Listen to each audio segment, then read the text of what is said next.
Hey, cheers. Good day, everyone. Hey, cheers. Let's rock. How are you?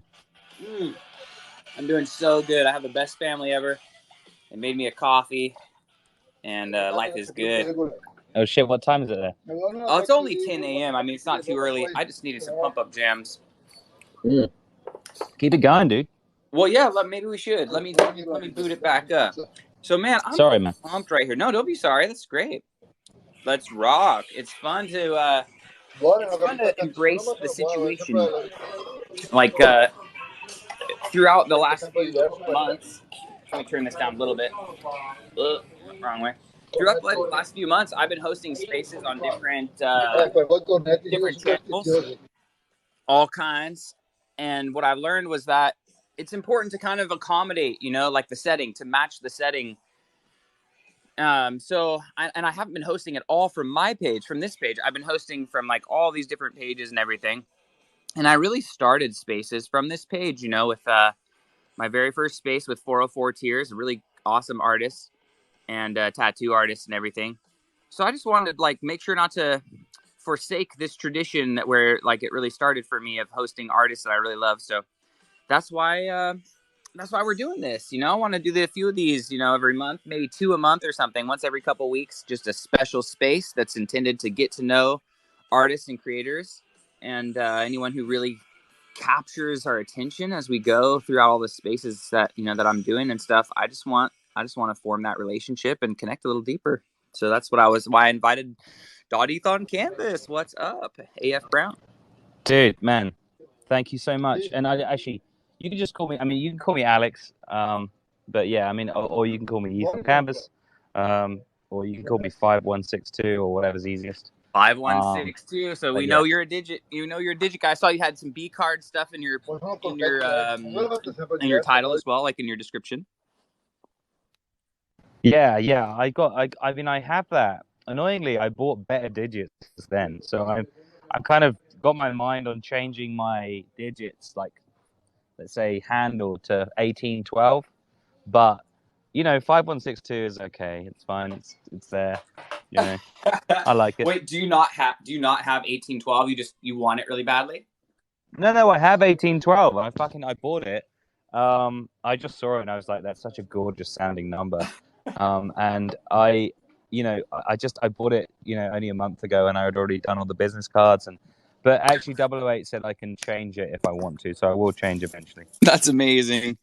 Well, I'm so excited to see that you're doing something that's kind of IRL integrated, because to me, I think that's just something that I don't know why, because I'm not really an IRL artist or anything, but it feels wrong to me that art would kind of disappear from like the public spaces and everything. Like it's so when I go to these like art festivals or artisan community events, most of the artists who are displaying their work are like boomers and stuff. You know what I mean? So and I feel like that crowd of like artisans and artists is somewhat aging out, where like more digital creators. So I just think it's really important for us to think of ways that we can, put our art in the physical space and merge the digital skill set, with our art creation.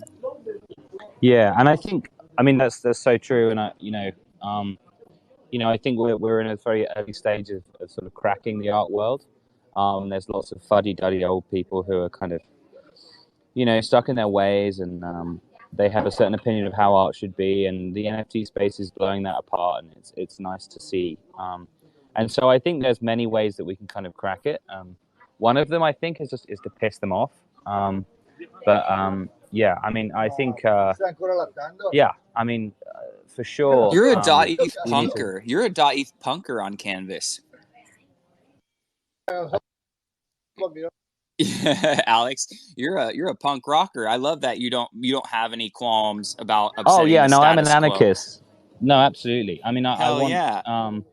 No, I think it. If I can offend as many people as possible in that world, I think that just creates some sort of loud noise. And the aesthetic that I'm going for is going with sort of the more the better. So, I'm kind of up for Well, help me understand that, the because I kind feel of. like Well, I feel like it's so peaceful. I have to remember that probably because you're down under, we have extra delay. So I'll try to like leave extra time so I don't interrupt you because I'm already bad at that. So I apologize if I'm stepping on your toes Oh, a lot. dude, I I'm just not down wanted to under. say, I'm in Italy. okay. Oh, dang. All right. Well, amazing. So are you based out of Italy or are you just traveling? Yeah, no. So I'm English. I'm essentially, I guess I'm based in England, but I'm going to be based in Spain. So based in Europe, let's say. Um, so yeah, that's where I'll be. I'll be in Spain for I have no probably, idea. the next couple months. I've been kind of around the world in the last Well, sort of. I apologize. Go on. Well, I was just saying I apologize for misreading your accent or associating with you with Australia in some way. I have no Yeah, idea don't where worry, that man. came I from. mean, I just sometimes thought you you were guys get Australian. us confused. I suck. I'm the worst at it. And my wife lived in Australia for like 6 months, so I should know like a little bit. But there's such a great Dude, yeah, no, diversity in don't worry. the dialect I'm in much the more UK. distinguished than the criminals that my country got rid of. I was having dinner with my wife's old soccer coach from his dad was like the coach of the Tottenham Hotspurs, and they're just Dude, there's like a UK huge people through and diversity. through. Actually, it's really um the difference between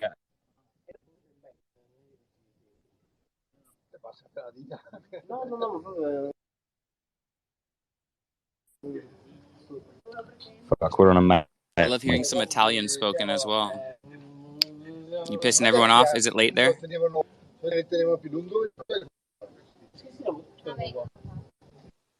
Dude, I'm the 4G. What was that now? I've just changed to 4G. Is that any better? Yeah, no, it sounds a little bit cleaner. Yeah, Oh, I think dude, you're coming that's through with less much delay better. too. Yeah, so no, I'm in Italy right now. So, but so I was in China originally. And it was kind of impossible to get everything out of China. So I've managed to get out of China, went to the UK. Now I'm here in Italy, and I'll then be in Spain for like the majority of the time. If there's a loud Italian dude in the background, that's because I'm in a hotel. I'm going to move away from him. That's fantastic. Let me. That's fantastic. Well, Alex, I'm really grateful to have a chance to connect with you for a minute here and just to learn about .eth on Canvas more. Like, I'm shocked by the things you're saying because I'm like, dude, this art is so like pleasant and pleasing and non-controversial. I'm really curious to hear, your take on how this kind of work can be, upsetting. It just seems so harmonious to me. I love it. No, thanks. It's harmonious. It's minimal. It's it's intentionally supposed to have it's supposed to sort of get you lost in color, and then really fine detail, in the same sort of breath, but the words I've just said is very sort of artsy fartsy, so I'm trying to sort of get away from that. So if ever I sound too, I don't know, like I've got a history of art degree and I've got no job, that's because I'm trying to get away from that sound, from that sort of dialect. But yeah, so no, so yeah, so the plan is this minimal aesthetic, that you see, um, and yeah, I mean the colors are really important to me, and I can talk a bit about the colors, but maybe I don't know. I mean, maybe Sure. I we, love that. yeah. So the colors are, I spent a long time thinking about them. They're all supposed to be sort of palatable. I don't know, sort of beigey enough or not offensive enough so that you can kind of have it on your wall as a block color, and you could sort of, it wouldn't like blow up your wall and make it too, um, I don't know, too sort of offensive. But of course, it depends on your wall. And I think mainly about people's walls. I think about the real world, more than anything. So yeah, I decided on these colors. I actually came back to England with three painted and three unpainted, and I went to a paint mixer near my house, or near my mum's house, and she and the guy was like, I'm going to give you a name for some of these colors. So he gave me a name for some of the colors, which was really important because I didn't realize that if you go to like any shop, or like I don't know, in America, I guess you have like Lowe's, or I don't know what the sort of like hardware store is. In England, we have B&Q and Dulux and places like that, and they have names for all these colors. So someone's naming colors, and so I started to name my own colors, and so the colors all have names, and they all kind of Web3 related, um, and they kind of have like a little leaning towards, they're kind of just alpha for the buyers, I guess. um, so yeah, that's kind of one piece of alpha, I guess. Man, I'm just digging, like, I don't know. So I'm pinning some of your work here so that we can talk about the art because I feel like, man, I first off, I can't believe that you can get this art for point two, that you can get like you're sending IRL art for that price on your foundation. Yeah, so essentially, you know, I mean, I was the story behind the whole thing. Maybe I'll start with that. I did a show, a very sort of amateur art show in Shanghai, and I printed out a load of my. I'm a digital artist, but I sometimes draw things as well. So I had a bunch of canvases that I printed out as kind of show canvases back in January, and I just, after the show, I wasn't selling them, so I just kept them in my house, and I was like, maybe I'll do another show. And then essentially, ENS happened to me, and I was, wow, this is amazing, and I was really excited. And then I kind of had this kind of light bulb moment where I was like, there's no art being made about like .eth, and I really think .eth looks cool. And I just was bored. I was in lockdown in Shanghai, and I couldn't go anywhere. And I had a bunch of paint, and I had a bunch of canvases, and I played around a little bit, and then I found something that I thought looked cool. All my stuff is like my original stuff anyway, is very sort of detailed. And so I thought it would look cool if you just did this thing over the top of it. And so I sort of videoed it, and then, that was that, it looked cool. So I did that, and I had these other canvases, and I was like, fuck it. Why don't I just, I'm planning on entering the Web3 space and maybe being an NFT artist. So maybe I'll see if I can do a small, collection of canvases, and sell them alongside NFTs, and let's see how it goes. And I just knew that, it's bizarre to me that there's so many people that own .eth names, and there really isn't any art made about .eth. There's art made about, somebody's personal number, but there's no real like art made that has just .eth on it. And there's and it struck me that, you definitely, you have this moment when you're uh when you're lying awake at night, and you're thinking, what would be a great .eth name? What could I do that would be a great thing? And everyone's done that, had that feeling. Um, and I just thought, why not just put it on top of a picture, and see if that has any value? And it's really just an experiment. Um, so that's kind of where it came from. We see everyone responding to the experiment in such an extraordinary way, you know that it's an experiment that works. It's an aesthetic that works. And I think that's, one of the best ways you can characterize art. In this case, like, there's a balance of the form that's appropriate to the sentiment with .eth. So like maybe somebody who's not familiar with ENS might not have the same response, but like you described, there's this movement. ENS happened to me. It happened to me too, man.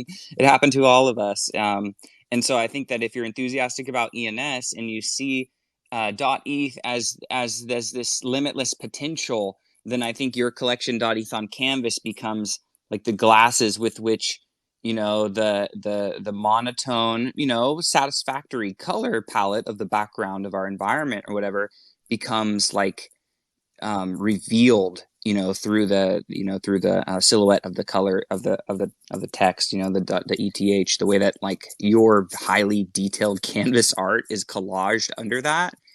Gosh, it really does it perfectly kind of brings you into the .eth world. Like the .eth is so much more exciting than everything in the peripheral.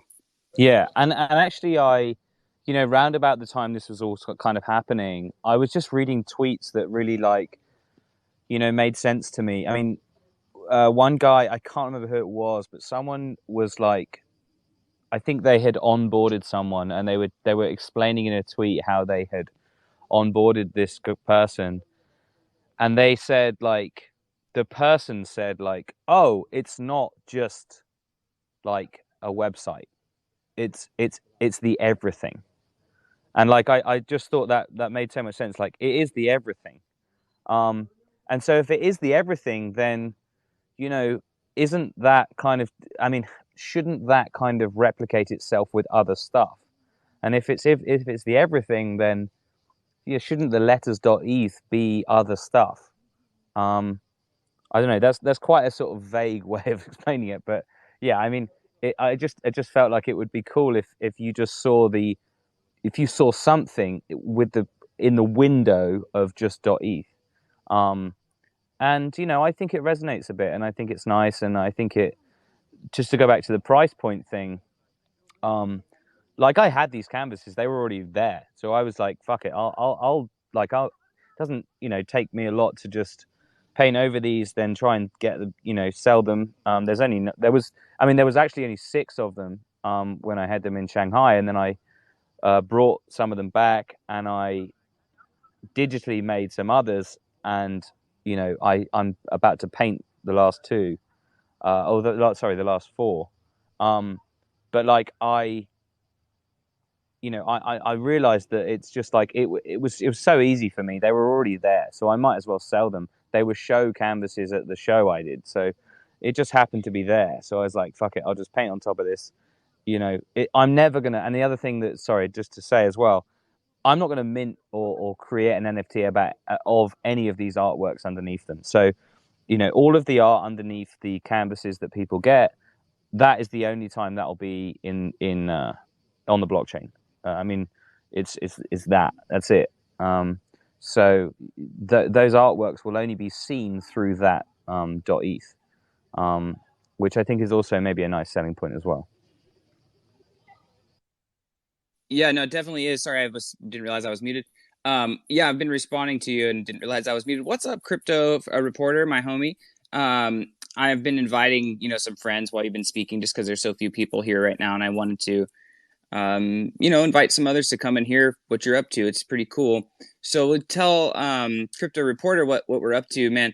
.eth on Canvas, AF Brown is super talented artist who's had some extra canvas work laying around while living in China during the pandemic, and started seeing this .eth craze and phenomena is happening all around us, and he started producing these works with his canvas produced art, shielded around, like cut out and shielded by I solid call it I color. call it ETH encasing. Oh, it's beautiful. Ethan casing. Man, I just feel like it's fast. I was thinking right now about the currency. And you might be, are you following any of the Damien Hirst stuff with the currency or the Great Expectations collection? Yeah, Damien Hirst is very much, an influence of mine. He likes to play around with value. I remember being very young and taken to the one of the first things I ever saw which was Damien Hirst had taken a skull and encrusted it with diamonds, and it became the most expensive piece of artwork ever. And it was because he'd added these diamonds, and he was playing around with the idea of value. And it's just, I'm almost doing the same thing. Man, that's really cool to hear, because when I was looking at Great Expectations, I was really appreciating how the whole collection apparently is made from like daubs from the currency. So I was like, when I learned that, it was interesting because it was the only way I could, get a Damien Hirst at the time, was to grab the Great Expectations collection recently when the floor price is so low. So I was like, okay, I got one because we just had a baby recently and it was meaningful to me. And there was one that had some rarity that I thought was cool. Congrats, man. Thank you. I think it's going to be a good investment, and I'm excited to have it. But the art means more to me the more that I like learned about Damien Hirst, and the more that I've become, appreciating some of his work, and just like the nature of this collection, that it was made from these daubs from the currency. And I think likewise what you're describing, it's interesting, right? Because yeah, like artists really are kind of mashing up their works into in other forms and things. And so I like that you kind of have a sensitivity for, okay, well, just so that all my collectors know, this will be the only time when this art will be presented this way. Yeah, I had a long. I mean, it's been like interesting to chat to the various people that I've sold to. Obviously, Nick .eth was an interesting one, and Sean Murray. Um, and like they really like the idea of like this is a literal piece of artwork that will not be anywhere else apart from in my house, and it's been painted over, and it's like hand painted by the dude who did it, and it's like he's saying like he didn't have let's say sort of he wasn't planning to mint this as an NFT before, but now he's going to make it into an NFT with .eth over the top, and it becomes meaningful in some kind of way to me and to everyone.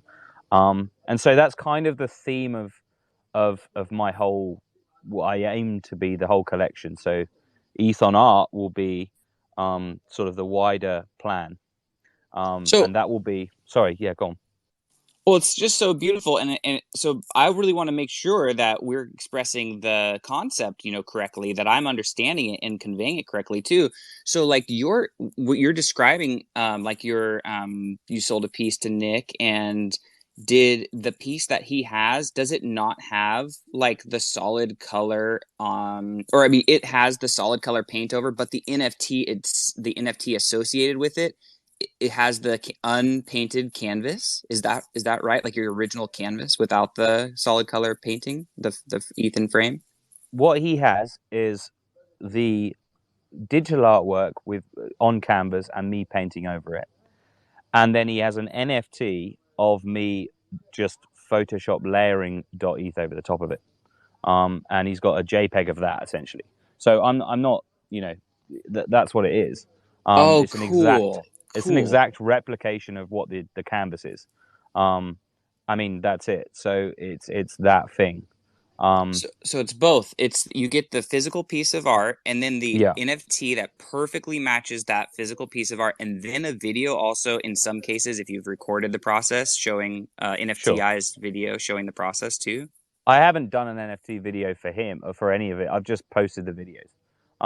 I've just, Nice. he just gets the painted physical thing that's been numbered and signed and sort of like I've got like a third party verification type thing. So it's like a one of one. And then he gets with that the JPEG of the thing if he ever wants to use it. I mean, in my mind, the JPEG of the thing, the actual NFT itself, potentially could have value if paired with the NFT in the future. So I think it would be cool if someone did flip like once and then sent the canvas to the person. Um, right now, and this is actually maybe a question that you guys could help me with, or perhaps in the future I need to think about. Like they aren't actually linked together, so he could potentially sell that NFT to someone and keep the canvas. Um, but it would probably diminish the value somewhat if he just sold the NFT.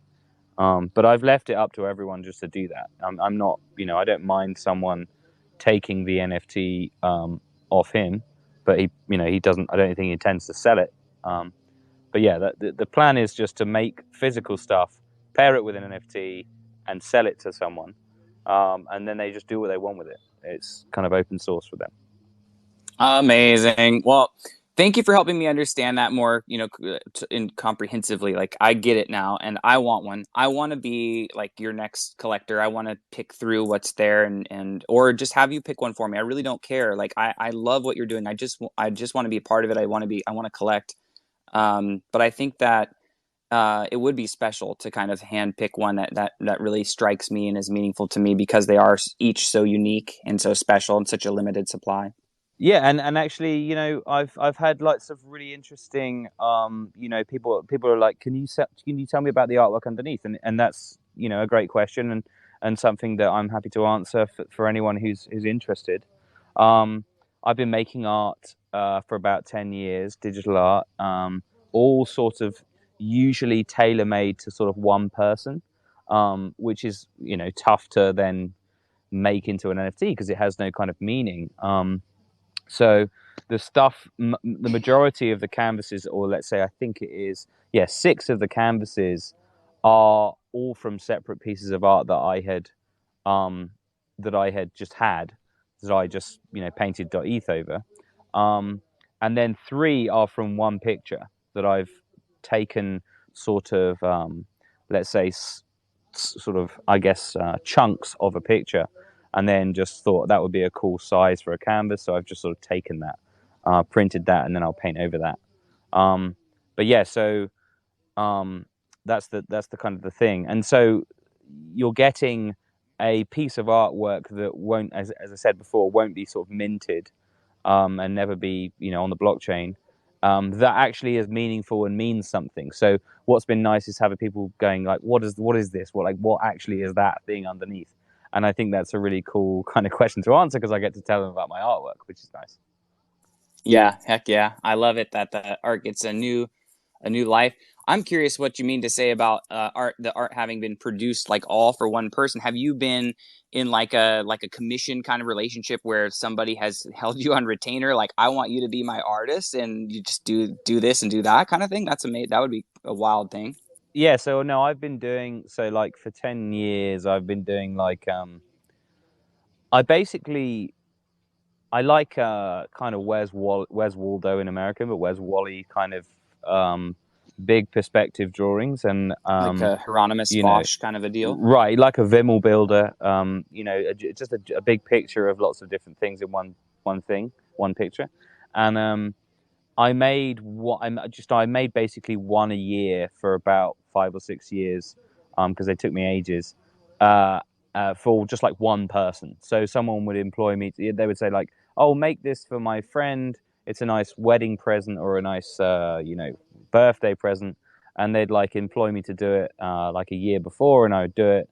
And I kind of worked my way from being kind of solely hand drawn to being like digital a bit, and then hand drawn a bit, and then digital a bit, but usually always, well, certainly always digitally rendered.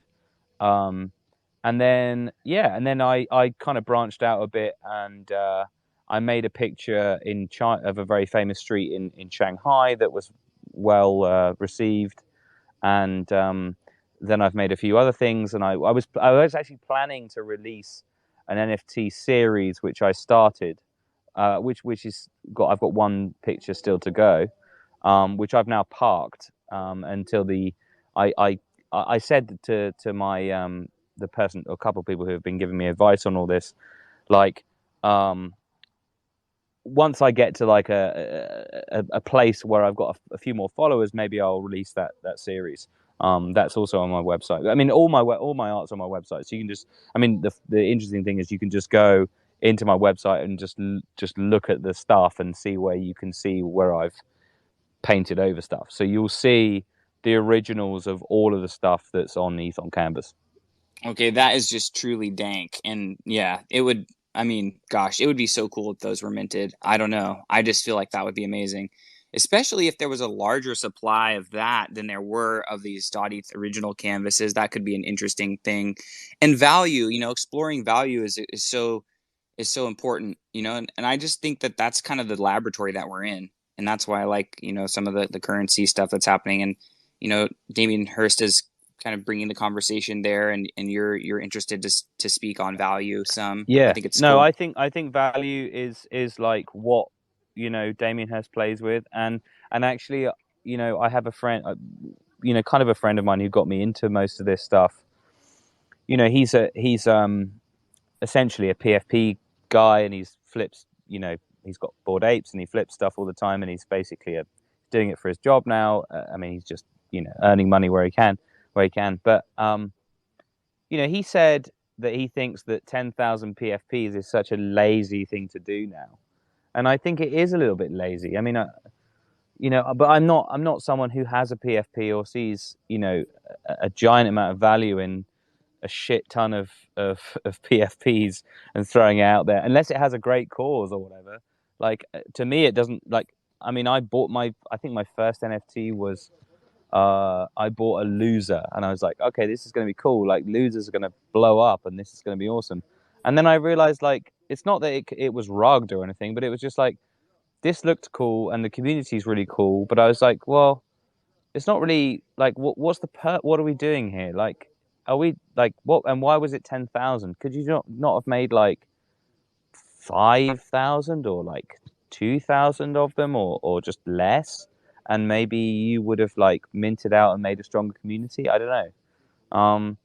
But again, the other thing to say to all of this is that I'm not I'm not a Web3 connoisseur, so I don't really know what's going on most of the time. It just seems to me that like we should make small numbers of stuff and make it valuable, and we shouldn't be greedy about it, and we should try and make art because it's nice and not force it too much.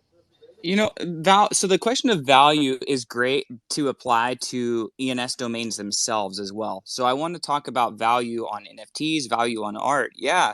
But I mean, in the context of .eth, in the context of ENS, I've acquired over 400 domains. Guess how many I've sold? A big fat zero. Okay. I've sold zero domains.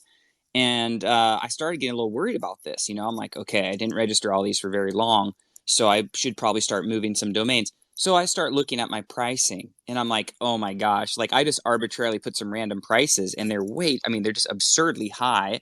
Because I wasn't really thinking in reality. I was just kind of like, well, maybe in 10 years or what, like in a few months, it could be like 10 years in this space. So um, now I've returned to it with the reality in check, looking at the value. And I started to realize like this is kind of reflective of greed. When I look at my pricing, I'm like, in some way, it's reflective of hope and ambition and my belief in the space and everything. But from another perspective, it's kind of representative of like, I don't know, like hoarding these cool potential identities and stuff, and like and charging like a ridiculous price that nobody could afford. So I really started to think about that and started to bring my pricing to like a more reasonable, accessible level. Um, and I think that I'll start generating some sales that way. And I think it'll be better for adoption and everything like that too. But I know that there's some grails that I probably have sitting on NFT alpha.eth, that I think is a good one that will potentially, I'll let it go for way less than it could be, sold for in 6 months or a year or whatever.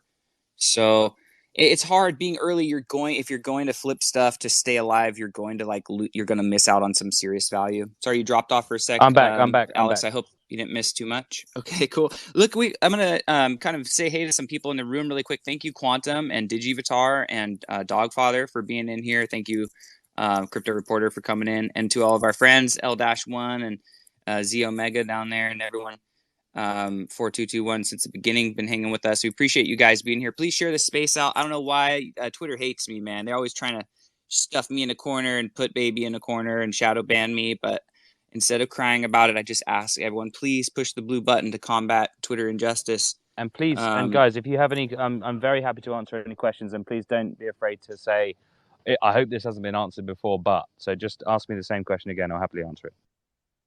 Yeah, heck yeah. Get in here and mix it up. I mean, this is the opportunity because I'm not like one to just like, I don't know, arbitrarily like sing people's praises. Okay, like I'm telling you that Alex is a very gifted artist, and he's going to make a very significant impact in this space. And this is the time to be aware of him. This is the time for like the early bird gets the worm. Like, be aware of him, celebrate him, interview him, bring him into, Quantum's in the house. He's a community manager for CryptoSkulls and a friend, so it'd be awesome if CryptoSkulls got some .eth, um, you know, uh, commissioned work from you, with some skulls behind the .eth overlay or something cool like that. I just want to invite the community to embrace you from a cultural So perspective. that's actually an interesting point that you hit on, and actually also, um, uh, just I've just to caveat most of, if there are people with questions, which I hope there are.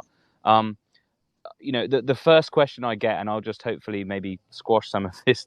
The main question is, when can I have my my digits on top of a canvas and have like 5162 on top of a .eth on top of a canvas?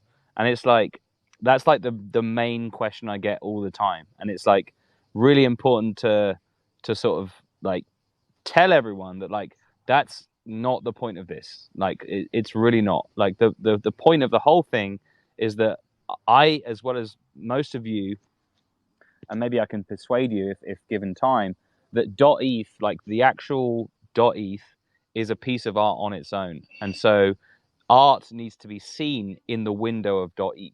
And so if you want rubber duck.eth on a canvas of mine, or a piece of artwork that I find and repurpose and put that on top of, that's missing the point.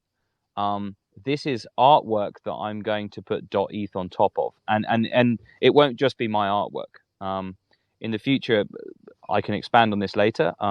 But yeah, that's a very common question I get. Like, when can you put .eth on top of my shit? Yeah, Can you put my shit on .eth? Sorry, on a canvas, and then but that's kind of missing the point. And for sure. yeah, so I wanted to sort of like, hopefully people don't ask that question, but if you want to ask that question, I can for sure give you an answer. That's hilarious. Yeah. So just to be clear, like the whole point is seeing everything through the window of the .eth. So we're not talking about having your digits .eth or n0vax.eth, but rather showing something incredible within that .eth window. So I think it'd be epic to see like skulls laid out there or something else interesting, like in the like anything. You know what I mean? Like any art Yeah. that's significant Well, to you. so the overarching plan is .eth on art, and I've got .eth on I've got ETH on art.eth, and my plan is to subdomain everything from there. So this is this is ETH on canvas. It will be canvas.eth, and sorry, .eth on art, and the plan. Well, my plan sort of over the last few days, or well, my general plan is to number each artwork. So you'll have like, if you once the wrapper comes out, I'm hoping that we can do like, so that the number one ETH on canvas will be like 1.canvas.eth on art, or something like that, or just 1.eth on art. And you'll get a subdomain attached to an NFT, I'm hoping, once the wrapper comes out. So that's kind of my plan as well. My word, Alex, that is even, I mean, as a subdomain, real nerd subdomainer, I'm very excited about that. To be honest with you, I think that's one of the most exciting things. And that could serve as a key, um, for a DApp that shows your collection of .eth or whatever it is that you have. But just back to value for a moment in generative collections and small supply and the losers, your experience with the losers. I think it's such an epic thing to say because yeah, man, you're right. Like, and then from another perspective, like too small of a collection can become like it never gets seen or whatever. Like there's this, well, I won't go off on that, but there's this one forged collection that only has like 11 pieces, and it's like a 2017 collection that it was like straight up movie posters from like Wrath of the Titans and National Geographic posters and stuff. It was just like ripped off art on chain, and we were like, this is the most hilarious forgery. This could have value, but we were thinking of fractionalizing the tokens or something because it was just so small of a set, that it couldn't really generate much attention or whatever. But in this context, I wanted to ask you about, I guess, from the perspective of value, like juxtaposing, like if you were to do a generative collection, let's say a 10K collection, which I'm not pushing for that you would do, but could you imagine how interesting it would be to do a generative collection in which you use some like some adversarial network to of AI to generate background the background image content based on .eth names or something, or Yeah, yeah. Rilxler, and then That superimpose the on the top. Sorry. Sorry, no, you finish what you're saying. I shouldn't have interrupted. Oh, just that, and then put the the .eth window over the top of generative stuff, and kind of juxtapose that large supply of generated .eth windows on AI against your very meticulous low supply. I think like that would be an interesting exploration of value, because one would be like mass produced AI, and the other would be like hand created synthesis. Yeah, I think that's a very interesting avenue to go down, and I think it would have to be, I think it would have to be some at some point in the future where I had sold out a couple of series within the collection. So I haven't sent or made public the sort of overall plan to everyone yet, but I'm actually happy to do that now. I've kind of got a sort of a working, um, it's kind of a, let's say, an infographic of what this could be. And I'm gonna tweet it now for you guys who are in the space, and this is probably some nice, just some. This maybe make things a bit more clear. So let me just quickly do that because this kind of makes things a bit clearer for you. I'm Thank just trying to you. find the picture. And I'll just Because introduce you yeah, to PV really quick, Alex, while he's here. Our friend PV5905, you could see he's sitting on a alien from the Punks Voxels collection. Those are pretty dope. And he has some other cool assets, but he just likes his voxels and he likes kicking it with us in the voxels community. But he is also like getting got jewelry made by Johnny Dang and stuff. And he's a real, he likes the finer things. He's into cannabis culture, and I think he's going to appreciate your art. I think he's going to want to be a collector. And so, PV, since you're in the house listening, dude, like, let's both get some .eth on canvas from Alex, because this collection is straight up revolutionary, man. This is super cool stuff. Anyway, sorry, Alex, go on, please. so I here we go. So I've just tweeted something. I'm so technically inept that I don't know how to pin it, dude. Um, Oh, it's cool. Let I'll, me I'll pin see. it for you. No So worries. thank you. So maybe this makes things clearer, and I haven't sent this to, or I've sent it to a few people via DM, but um, this indicates the kind of the plan. It says the plan, the Ethon art plan. Um, so essentially, Ethon Canvas is the first series within a Gen Zero collection. Um, Within that, I've sort of looked around, and I think that there are a couple of areas of art that we can explore with Ethon Canvas. Sorry, with Ethon Art. Um, the next plan is Ethon Photos. Um, and I can explain Ethon Photos. Um, you know, whenever you guys want, I can explain it now if you like. But essentially, Ethon Canvas is 9 pieces. Ethon Photos will be 32, I think. And Ethon Photos will be obviously once I've sold all the canvases, which I have to date, 3 or 4 left. I'm not sure. Once those are sold, Ethon Photos will be the next project. And Ethon Photos, I have a plan. I have a sort of long, sort of written out idea for, and I'm approaching different sort of, let's say, influencers within the ENS space to provide me with photos, high def photos that I can ETH encase. This is kind of the idea will be to sort of onboard the community somewhat. And once I've got various people on board, which I have a few already, um, I will take one photo from each of these people, and then I will ETH encase them, and I will choose the size of the .eth and the color. I've already got some colors that I will use again. Um, I may make some colors, I may use lots of one color and make some colors more rare. And I will approach a framing company to frame the photos. And again, you will get a physical piece, and you will get an NFT alongside that. The physical piece will be a printed photo, and it will be framed, and it will be framed by the company that I have on board, hopefully on board. And yeah, you'll get a framed photo, signed and numbered.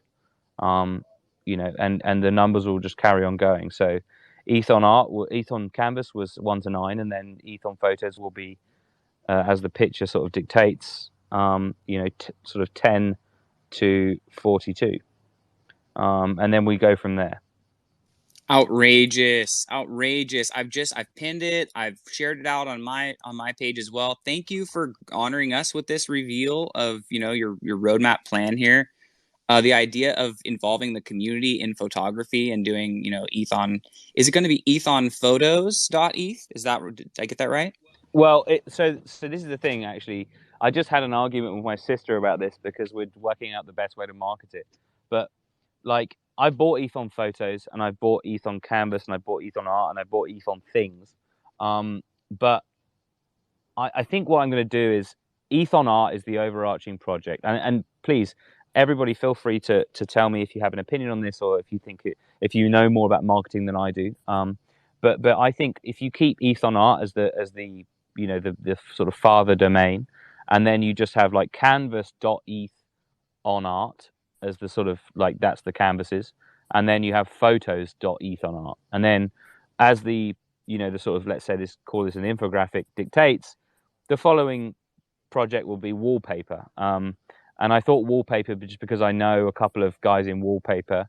They all do sort of bespoke wallpaper, and I'm going to approach a couple of companies. This is all, by the way, onboarding these companies into .eth .eth in general. So, my idea is to say to them, look, I can register your .eth domain. I can, I'll give it to you, or I'll, in exchange for, some frames. You can frame it for me. We onboard you into ENS, and then but you're part of this NFT project, and then we move on to wallpaper, and then the wallpaper company, the same thing happens, and we do maybe, again, a bespoke collection, you know, no more than sort of 50. We frame your wallpaper, so you get some great exposure from that, and then we move on. And then my plan is to get a bit more ambitious as it goes. So I've got I mean I've been in art for quite a while. I've been in design for different things, and I know people in ceramics, and I know people in things like basketry, and sculpture and carving, and I think all those things,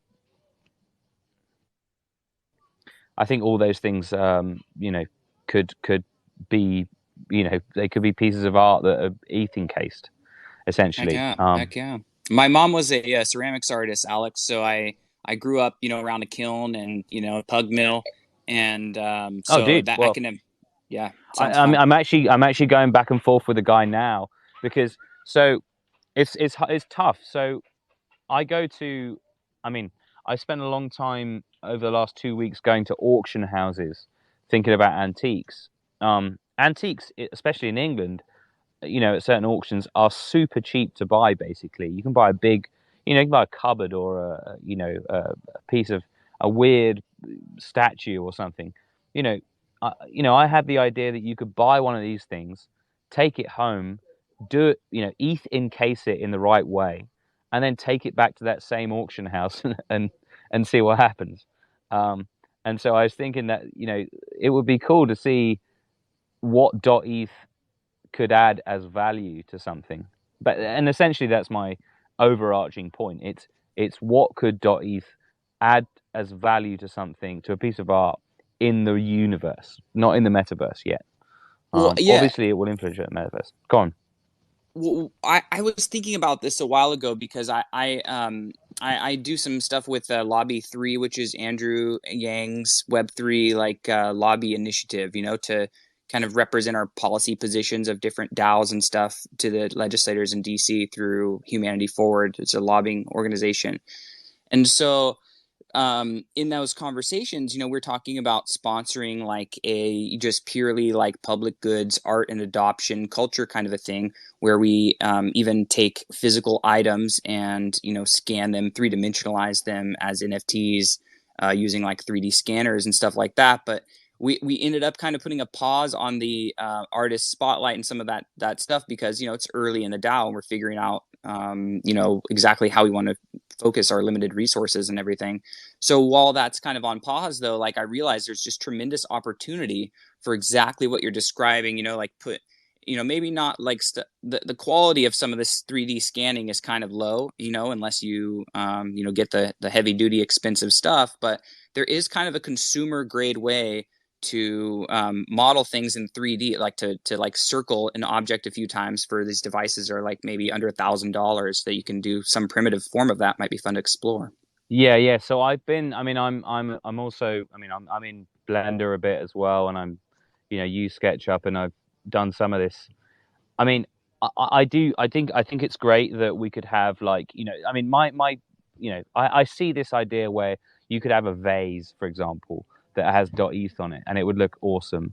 Um, and it's the pattern underneath that is revealed, and it's obviously, maybe it's a little bit offensive to the people who, you know like that pattern or in that kind of movement of ceramics, but like it could be awesome if you could have that vase, as a 3D model, and then you could put that vase in a gallery, in a metaverse gallery, and it could be attached to a physical item.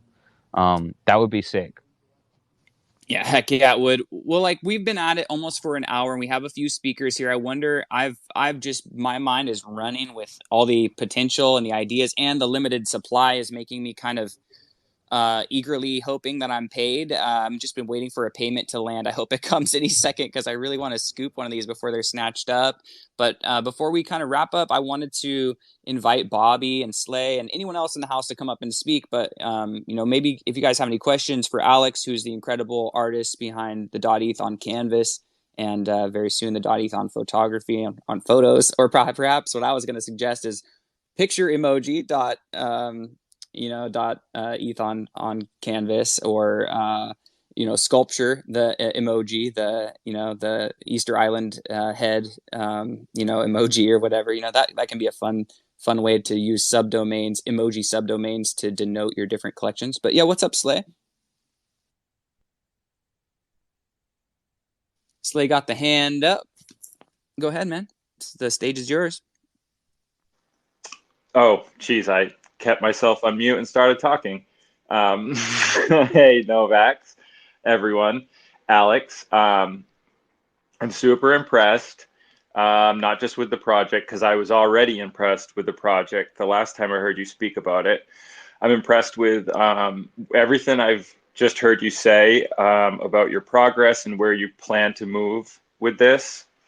I really like that you're keeping things kind of limited and not, not just raising the volume and the scope of things for attention, or to get more eyes. I like your style. I like the way you're rolling this out, and I love the concept of highlighting the .eth.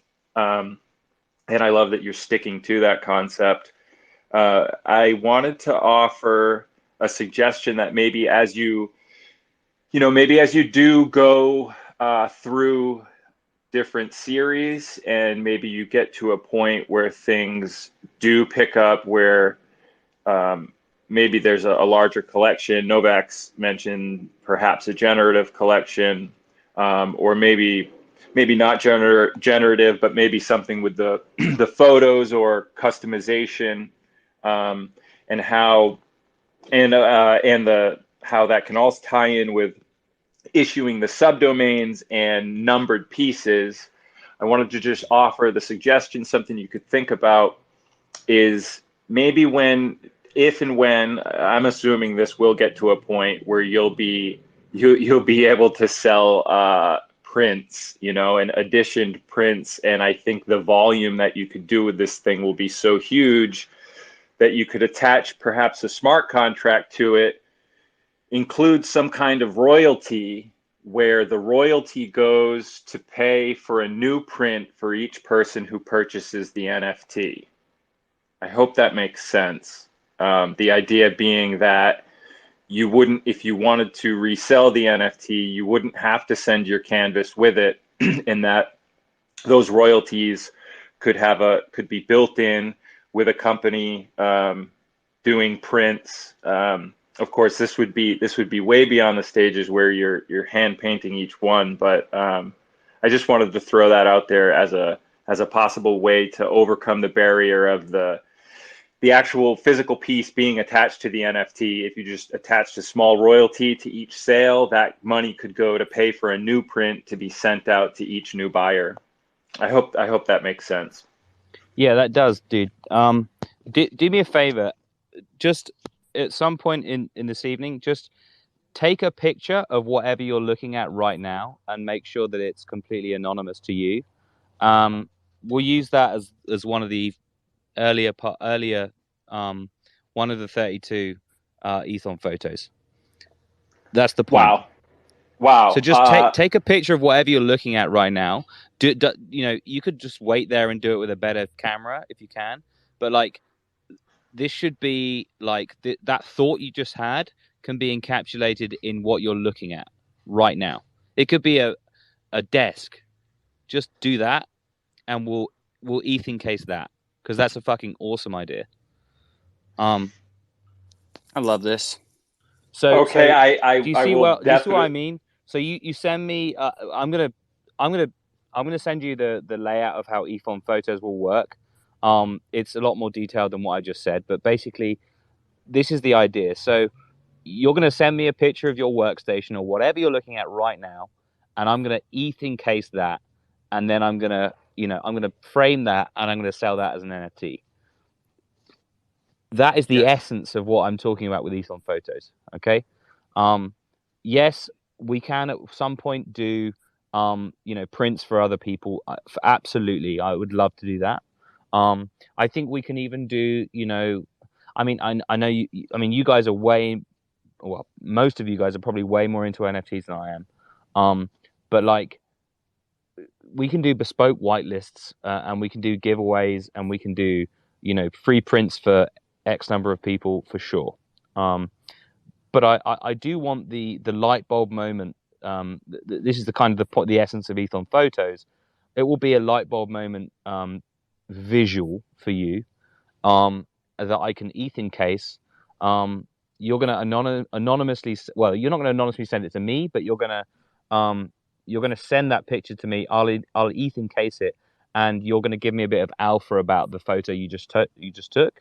Maybe you say it's like, this was the first space I was in with Ethon Canvas guy. He told me to take a picture. Here it is, and then it will give away your, who you are. But it doesn't matter. The point is, it needs to be a visual that's meaningful, right? And the meaningful thing underneath the .eth is worth something. Like it means something. And so the idea you just had is like fantastic. Let's ETH encase it, and let's try and see if it's worth something.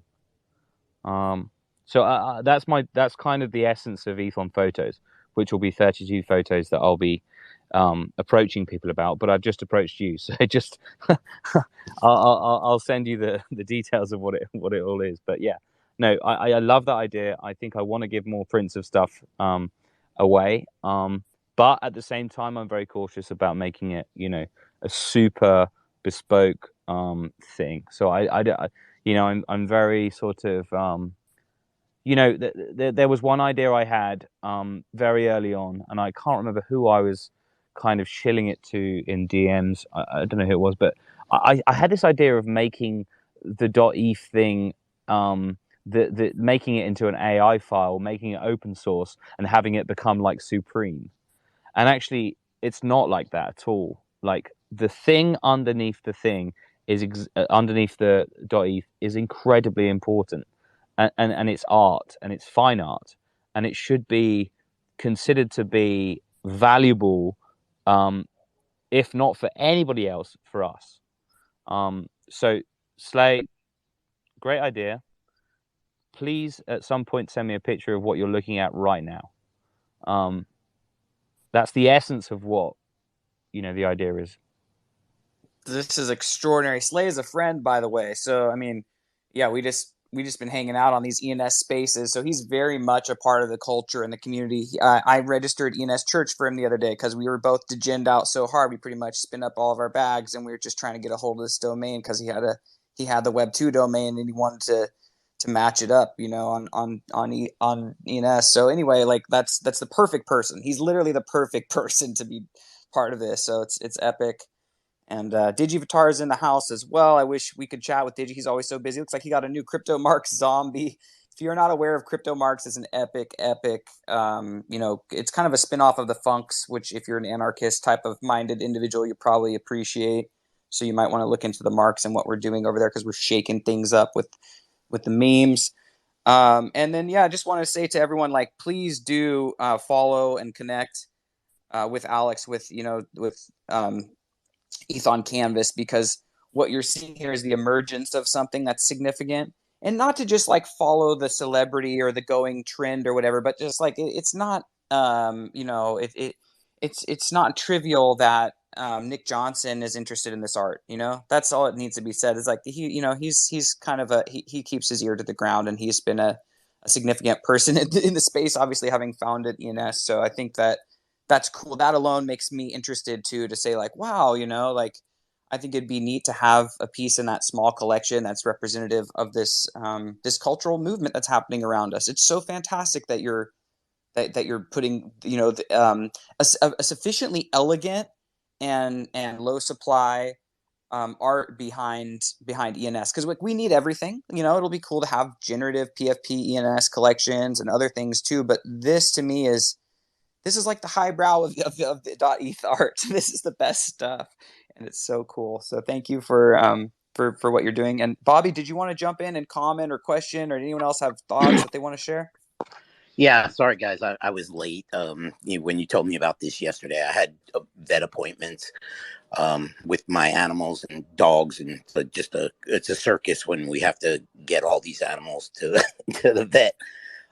So I came in late, but I'm actually looking. Is this what's going on Foundation right now? Because I went to Alex, I believe you said his name, for the ETH on Canvas, and it links over to the Foundation, and I believe I see 6 pieces. It's kind of funny. The first one I opened, number 9, was of a dog.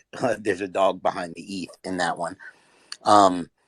So I was just looking at some of the stuff, but because I'm late, I'm kind of out of the loop on most of it. I just and I apologize for that. No, let me tell you about the dog, dude. So that's number 9. There are 6 pieces on Foundation because I sold the first 3 on. I put the whole thing on OpenSea because I didn't know anything better, and I was completely out of the space, and I was just, fuck it, let's see what happens. I sold the first 3 fairly quickly, and then someone told me, get these the fuck off OpenSea right now and put them on Foundation. So I sold the first 3 on OpenSea, and then I also had to leave China, which is where I was. So I had to take the canvases back to England, and I had to, just coordinate all that shit. So the initial 3, Sean Murray and Nick were 2 of the buyers of that, and the other guy is waiting to get his. So I'm not going to tell you who he is, but he'll get his soon. He's anyway. But but the other 6 are now on Foundation.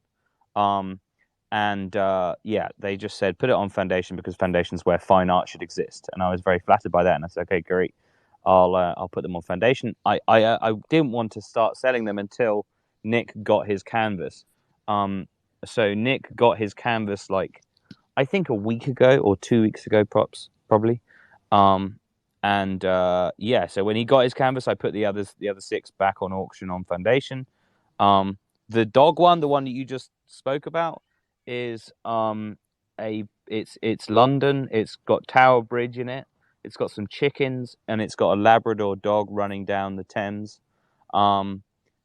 That's what it is. But it's got a bunch of other stuff as well. But obviously, it's behind the .eth.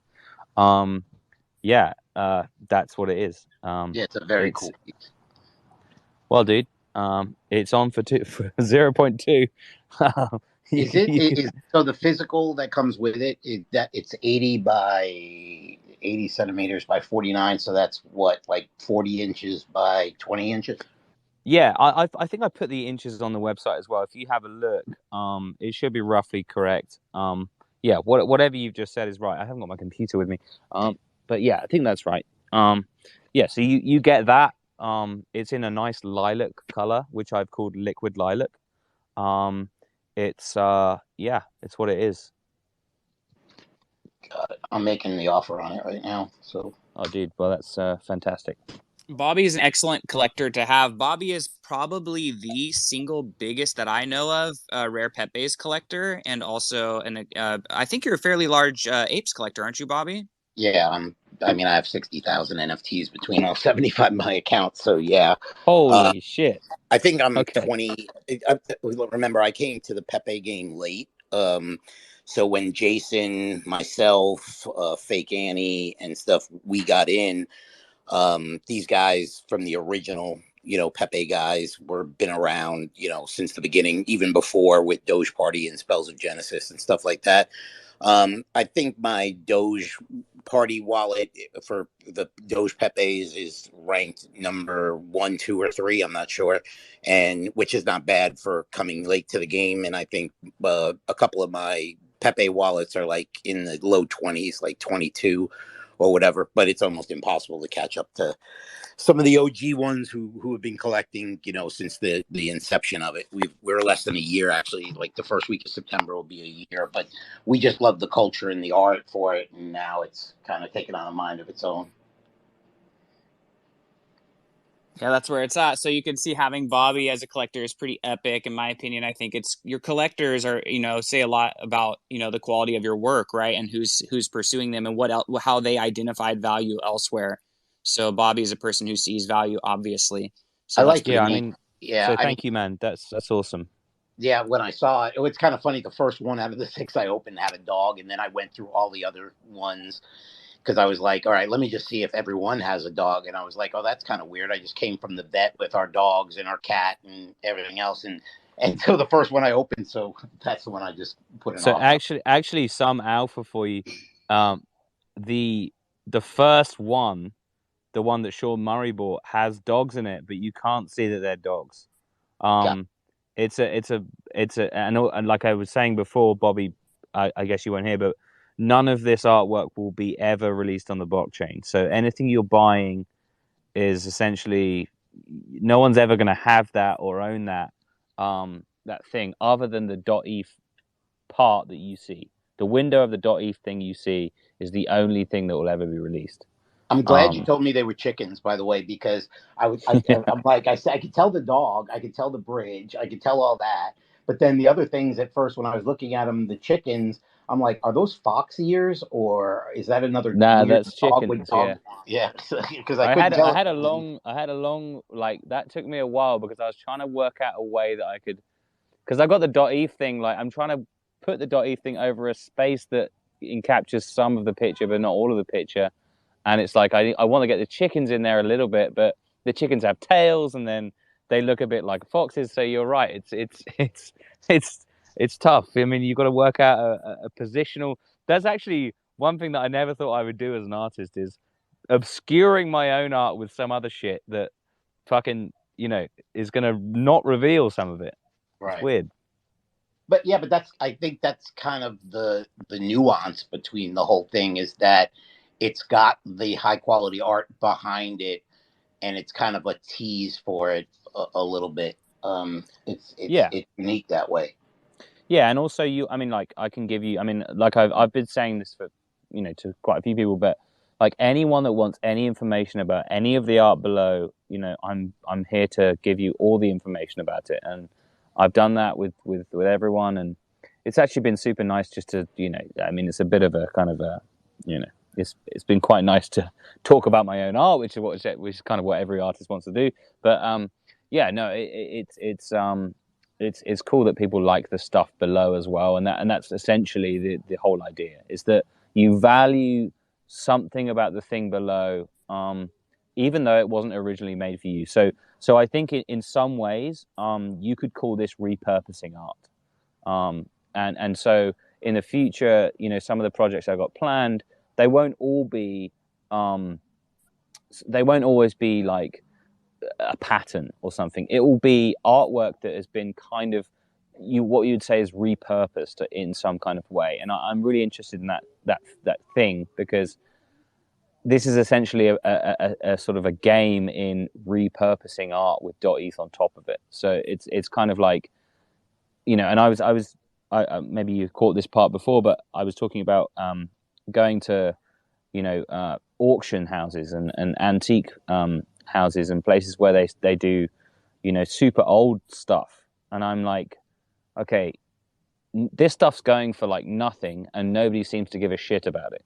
So wouldn't it be interesting if someone slapped .eth on top of it in a very, I don't know, in a very crude way, and then resold it to the auction house and like just saw how much it went for? I'm interested in that. That's way down the line though. But yeah, so at the moment it's my own art essentially. So this is, you know, my own art, the 9 canvases, but my idea for the future of this is really not my own art. It's for everyone, and I'll ETH encase it, and we'll see how much it goes for. And we're playing around with value, and it's the Damien Hirst shit we were talking about before.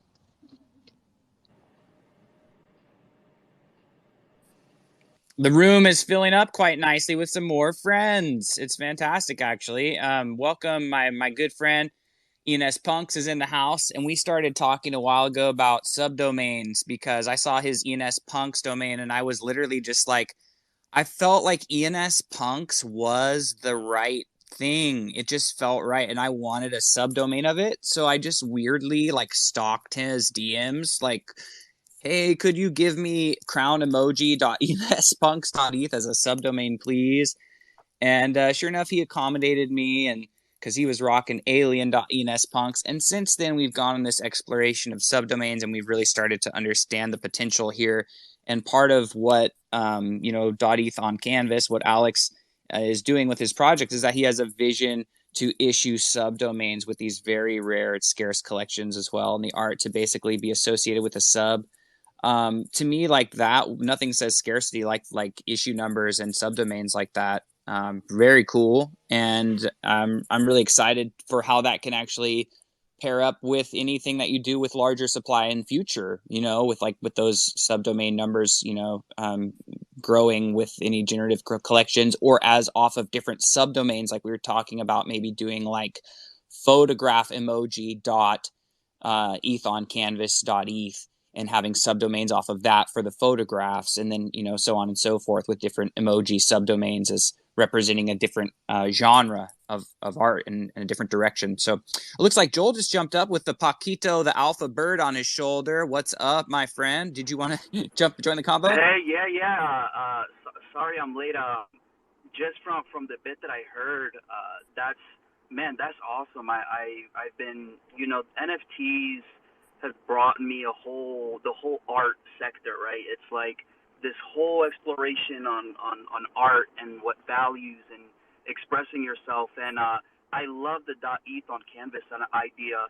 I love it too because it almost is like the first step into something great, right? Like you were mentioning, not knowing where it could lead to, but at the end of the day, you're building this brand on Canvas that can reflect just around. And my immediate thought was Banksy. It was like, oh, and we see one of his type of artworks, like, oh, we know that's him.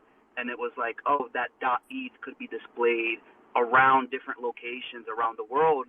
And knowing it's, I believe his name is Alex. Sorry if I'm wrong, but no, that's, man, the Alpha Bird came, and already within a few minutes, the Alpha's is getting some knowledge. So no, man, that's awesome, man. I love this project. Joe Live, I've done this once already. I'll do it for you as well. Can you take a picture of wherever you are? Just take a picture of it. Maybe high def if you can. And we're going to use that picture in ETH on Photos, which is the following project. Just take a picture of wherever you are. Doesn't need to reveal you in any way.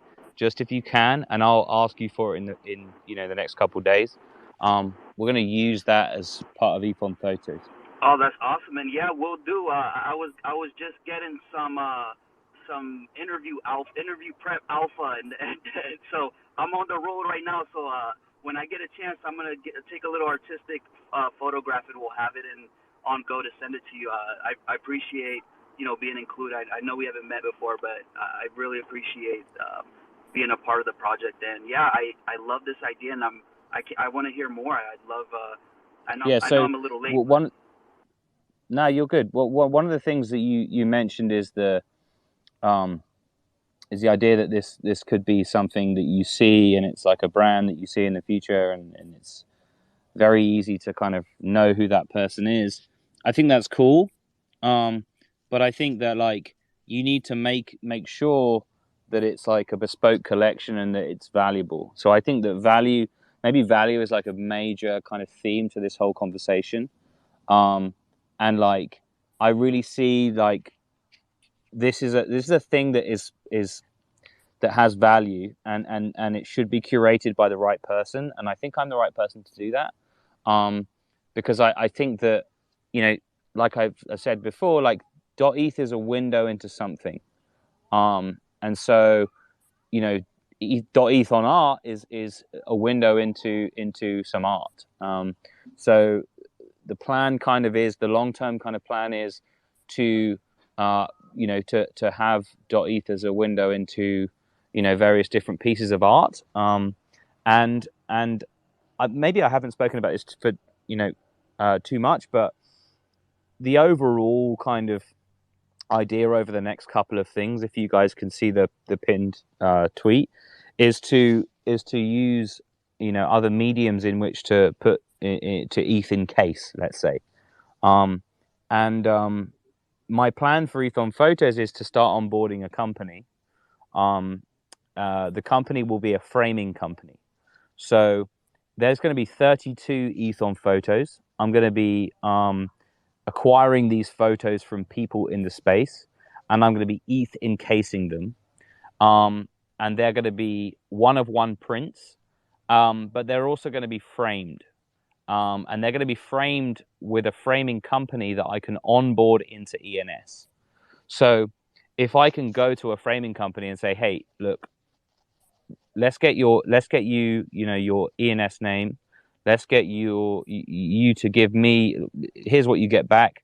You get a huge amount of publicity within the space, and in return, you give me 32 different types of frame. So someone's picture could be a walnut double bridged frame or something, and every frame's going to be different, and I'll use a framing company to do that. So my idea is to onboard companies within this thing. I've got a bunch of different wallpaper companies that I'm going to approach. I've got antique companies that I'm going to approach. I've got ceramic companies that I'm going to approach. I'm going to try and onboard them within this project. So it's kind of a double-edged thing. Like you get a piece of art, of course, when you buy an Ethon photo, or you buy Ethon wallpaper or whatever, but essentially you're also helping to onboard a company, and of course that company gets a giant amount of exposure from it. So I think my plan was to sort of look around and see, I mean, seems like Instagram is a real untapped place, but you can find like bespoke art companies who are like totally starved of any like sort of entrance into ENS, or sorry, entrance into Web3 in general. And if you can sort of say to them, look, here we go, I'll give you your company name, .eth, and you'll give me 32 frames, and we'll go from there. And then we'll make them into NFTs, and we'll pair them, and we'll sell them. I think that's it's a deal for a lot of especially people in art. I mean, that's a currency, man, and people love to trade in their currency that's native to them. And what's more native than your own, your artisanal skill set? Rock Op has a hand up, and I think he's probably got some questions for you. Rock Opera.eth, that's an epic .eth, by the way. I can't wait to hear what you have to say for Alex. What's up, man? I feel like I've got to sing this and just belt this out, but I'll spare everybody. Yes, please. So I'm a little late to the space. I really like what I'm seeing and hearing. It's got my gears turning, and I would love for you to react to this. I haven't put too much thought into this. I can see where you might hate it, so I'm just going to ask for an honest reaction here. What do you think about community sourcing your next set of projects specifically? So hold on, because it's ethonart.eth, so it's not just Canvas. So what if, I'm just jumping straight to solutioning here, what if there was a DAO that represented all your fans and all the folks who wanted to contribute? I don't know what token distribution would look like, but folks would have tokens, and this could run a few ways. One way is that when it's time for you to pick the next thing that you will put .eth on, there will be let's see here, a bunch of people submitting art, and then the community would have up to 5 votes that they could place on all the art that's there. They could either be coming up with the top 5 that you then choose from, or maybe it's the highest voted thing that you then work on. I want to balance what you would a little bit more of your autonomy here, and maybe they have a say on price as well. I'm just trying to think up, brainstorm ways of getting the community involved without removing the autonomy of your artistry. I'd love to hear your reaction. That's great, man. That's exactly how my mind worked as well. So that's kind of what Ethon Photos will be. I'll explain Ethon Photos in a bit more detail to everyone, so that it's maybe a bit easier. Because of course people are late, and it's fine. I don't mind explaining it again. So Ethon Photos will be 32 photos. They will be sourced from the ENS community. I will ask whoever I'll find 32 people that are going to contribute 32 photos. I will ETH encase them, and then I will sell them with an onboarded framing company who will give me 32 different types of frame. You will get an NFT, of course, but you will also get a unique frame provided by this company. The photos will be anonymous. So once you've given me the photo and the alpha behind the photo, my plan is to mint them and give the alpha, and then that's it. I'll maybe do it in 2 waves, but essentially I want the community to provide the artwork for Ethon Photos. I've asked twice already tonight 2 people to provide me with a photo because they had such a great idea, but you had my idea. So you can also take a photo of wherever you are now, please, and I will use that in Ethon Photos. So that's the 3rd Ethon Photos. Wherever you are now, take a picture of it, and high definition if possible, and that will be the 3rd Ethon Photos. This space is defining almost 10% of the collection's photographs right now. Okay, 3 divided by 32, we got 9.375% of the art going right here, guys. This is going down. Could you sorry, and perhaps to make it just can you just DM me and just make sure that you remind me to do it? But essentially I'm going to send you a Dropbox probably tomorrow or the day after, but it has to be a photo of where you are exactly now. Obviously don't reveal who you are if you don't want to, but it needs to be a picture of whatever you're looking at. Okay, I'm following you, but I can't seem to DM you. I think my DMs are open, so I'm happy to contribute, and I'm excited. And it better be a rock opera. You better be sitting live at a rock opera right now at this moment while you're doing this space. Oh, you know how I roll. It's 2:30 on a Tuesday. There's no other way that I'd want to spend. It's a matinee. Matinee Yeah. rock opera. Yeah. I want to welcome Joshy to the stage, who just rolled up, and we haven't had a chance to speak like this before, but we've been chatting because I guess, in continuation of this whole idea, Joshy's doing ENS Inc. Dottie. So ENS Inc. is all about, maybe you should let him explain, but it's all about, ETH on skin, basically. So maybe your two ideas will merge together with the meta ETH on skin being the common theme. What do you think, Joshy? Are you digging it?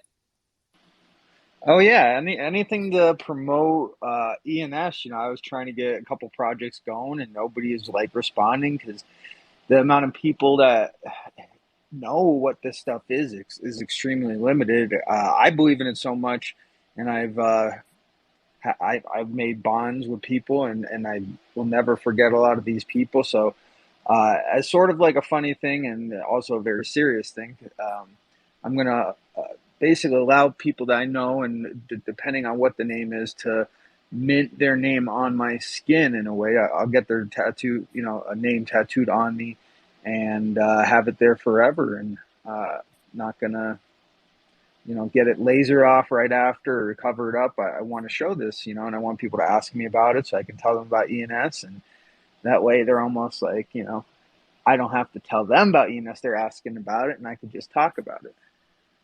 So maybe we could do a .eth on canvas that's a photograph of an ETH on ENS ink .eth on somebody's skin. I was about to say, dude, I've been following you for a while. I haven't had a chance to say hello. So hello. You're a bold motherfucker. This is legit an amazing idea. People are going to start to try and take liberties. See, what you're doing is, is kind of way more bold than what I'm doing in a sort of micro way. I think it's fucking creative, and I can't wait to see I can't wait to see some of your skin, dude. Yeah, I'm honestly itching. I honestly just want to go down to Denver today. It's hot. I do glass work, so I kind of tend to do work at night. That's why I'm up all night with these guys on ENS spaces and stuff. But yeah, I just feel like I just want to go do it. I don't even care if it's like the most perfect thing at first. Just doing it and getting something done will make me feel good. Let me ask you, Joshy. So there's a question I've had from a bunch of I spoke to a lawyer friend of mine. So what font are you using? Honestly, I'm gonna probably just keep it very simple. Whatever the tattoo artist is going to be able to make it, nice and clean, and so it kind of looks consistent. I also was kind of throwing around with the idea maybe just kind of different fonts, but I want it to be pretty consistent. I want it to look boring. I want it to look like text. The idea is that it's text. It's words. We're saying words to each other. I know there's emojis, and yeah, we joke about getting an emoji tattoo, but uh, at the very basis, you're typing in a word, typing letters with your keyboard to go visit or send money to someone, and that's just like the whole idea. So if I could just keep it clean, nice, easy text, I think that'll be so good. One of my sorry, n0vax, go. Oh, it's fine. I was gonna say, so in other words, Arial or Times New Roman. Pretty much, yeah, just a sans serif, right? Okay, that was actually what I was going to ask, because that's kind of what I was going to sort of propose to you. So I think that .eth looks fucking clean. It's the bold font from Twitter, but I've changed it a bit. So, I've kind of got ownership of the logo because I've changed it, and I won't tell you how I've changed it, but I've changed it. So you should work out a way of the .eth thing. You need to protect yourself. Like, what if they come after you because you've used a font and then you've marketed it? What if someone Bloom comes in and he goes, well, I want lone fucking .eth on your ass? First of all, that would be hilarious, and I almost want to welcome that kind of controversy, and if that gets a new story, yeah. But no, it's art. I make glass art, mostly cannabis pipes and stuff. But there's a product I make, and I'm very successful at it. It's called Terp Tax. The logo is literally a ripoff of Tic Tacs. These are little glass pearls that are used in dabbing. They're functional and they're like art. so far TikToks don't care, but I'm not really worried because it's art, and at the basis of it, if you can't take something and make art out of it, and you got to change it, and you're going to worry about getting sued, I think that takes everything out of it. If you got to be afraid to create something, then you're not going to make cool shit. I'm sorry, no, you're right. You're right though. I mean, it's that your idea is fantastic, and you should definitely, like, I think it's going to go. My point is that I mean, honestly, I think that way down the line, I'm gonna buy some antique, and it's gonna, I'm gonna ETH encase it, and it's gonna look really cool, and it's gonna look cool in someone's house, and it's gonna be an NFT. Um, but I honestly think that if you get the right bespoke piece of art and you ETH encase it, there's a chance that it should go for a lot of money. And most of the lawyer friends I speak to are like, the only way that Twitter will be angry at you is if you start making shit tons of money off them. So just be careful that they won't just come after you because you've suddenly, used some kind of font that they, you're not. Make sure you're not stealing fonts. Let's say. Well, I think a lot of people have tattoos that are all different fonts. Again, I think we have protections as artists, as like just parody. Like for my Terp Tac thing, and just in general. And honestly, like, we're in decentralization. The whole spirit of it is like, fuck banks, and not really fuck banks, but we don't need a bank if we could transfer money to each other. They're not really serving a purpose at that point. Um, they're only an ATM. So I literally just want, if the tattoo brings me closer to my youth family and it gets a little viral, attention for Ethereum, not necessarily for me. I don't really care. I have my project and stuff, but I really want attention for ENS because it helps everybody. I think you what? feel the same vibe as I do, dude. I mean, I think you feel this kind of Definitely. like, I mean, everybody here is here to promote this brand, let's say. But I'm, and I think it was Leo or someone said, every ship rises higher if the tide is, and I keep getting this quote wrong, but he keeps Yeah, saying that rising the tide lifts tide, all ships. There you go. right, lifts all ships, right. So if you can, go, let's say you go viral with this one tattoo, if it's not just, all of the tattoos, that will lift all ships. Like, fucking, that will be insane if if someone pays you to do that. So it will lift all ships, and you're exactly on the same line of thinking as I am. You're bringing .eth, you're reversing the idea. You're reversing the idea of taking it into the metaverse. You're bringing it into the universe, which is essentially what I'm doing as well. I like how you called the real life the universe. Like, that's so accurate. It's hilarious. Thank you. And yeah, we're on the same page, bro. And anyone that's promoting ENS, and not just like the names, like specific names, but the idea of using it for freedom because you can accept money and not be restricted. My guys, this is what it's all about. I love that you're up here, Joshy, talking with us about ensinc.eth because you guys are going to want to be aware. I'm going to be one of the first people to have, my .eth inked on Joshy. So I'm really excited, and I'm glad that we get a chance to connect today because we've been talking. I live in Central Coast, California. We have a great tattoo shop here, and we're talking about getting some ink, together when he comes through. So last thing I want to say too, because I want to kind of wrap up now and let everyone move on to the rest of their day. I mean, we got 90 minutes in here. It's been an awesome space. I really am grateful for you, Alex, sharing with us all these cool ideas and sharing your process and giving us some insight into who you are and what motivates you. I mean, you've said a few times that you're kind of an anarchistic minded person, and we love that. We love that that liberty streak for having our having our expression out here restricted, and being able to embrace and share in this movement together. And I think you're right at the heart of a cultural movement that's happening. And so I really applaud you. I didn't want to miss the opportunity to hear from Nir, who is an advocate for creatives and entrepreneurs and is often in our ENS spaces and hanging out with us. So she's just so wonderful. And it would be really cool, since she's taken the stage with us, to hear her take on on the ETH on Canvas. So Nir, Could we have able to one join? question from Dr. Dick after that? Because I really want to hear from him as well. Oh, absolutely. Yeah, he's a good friend too. So for sure. Nir, are you with us, or should we go right to Dr. Dick? Hey, yeah, thanks so much for bringing me up. I appreciate that. This has been really great. I love hearing about the .eth on Canvas project. Really cool. No, you're rugging a little bit. It's terrible. Have one. I love. You're back. You're back. Sorry. Oh, I'm back.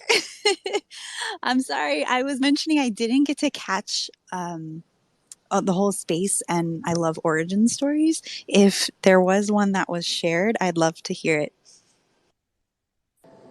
Okay, I can do a real quick origin story. Is that plugged in? Sorry. Grazie. Sorry, I had to plug myself in again. Yeah, no. So I did a sort of an art show of my own art in China, in Shanghai, in January, and I had a load of canvases that were just sort of there that I didn't sell, that I wanted to that I just had in my house ready for another show. And then I decided to leave China because of the lockdowns and all that stuff. And so during the lockdown, I painted .eth basically over some of the canvases I had left. And I sort of experimented here and there, and I realized that this was a cool thing. It looked cool, and I sort of did a lot of experimentation. And then I was sort of on the way to trying to make some NFT projects myself, and I sort of waylaid all of those and decided to sort of let's see if I could sell 9 canvases that have .eth overlaid onto the artwork. It just looked good to me, and I marketed it, and I tried to see if people would like it, and people liked it, and here we are. And I managed to get the canvases out. It's been a very slow process because I had to get the canvases out of China.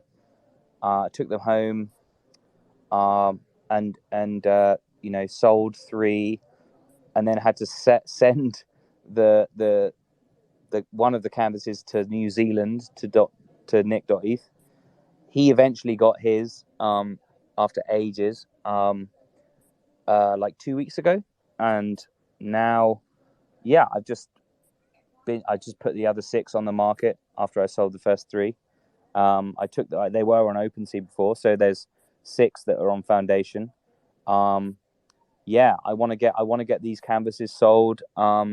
They're pretty cheap because they were just stuff I had already.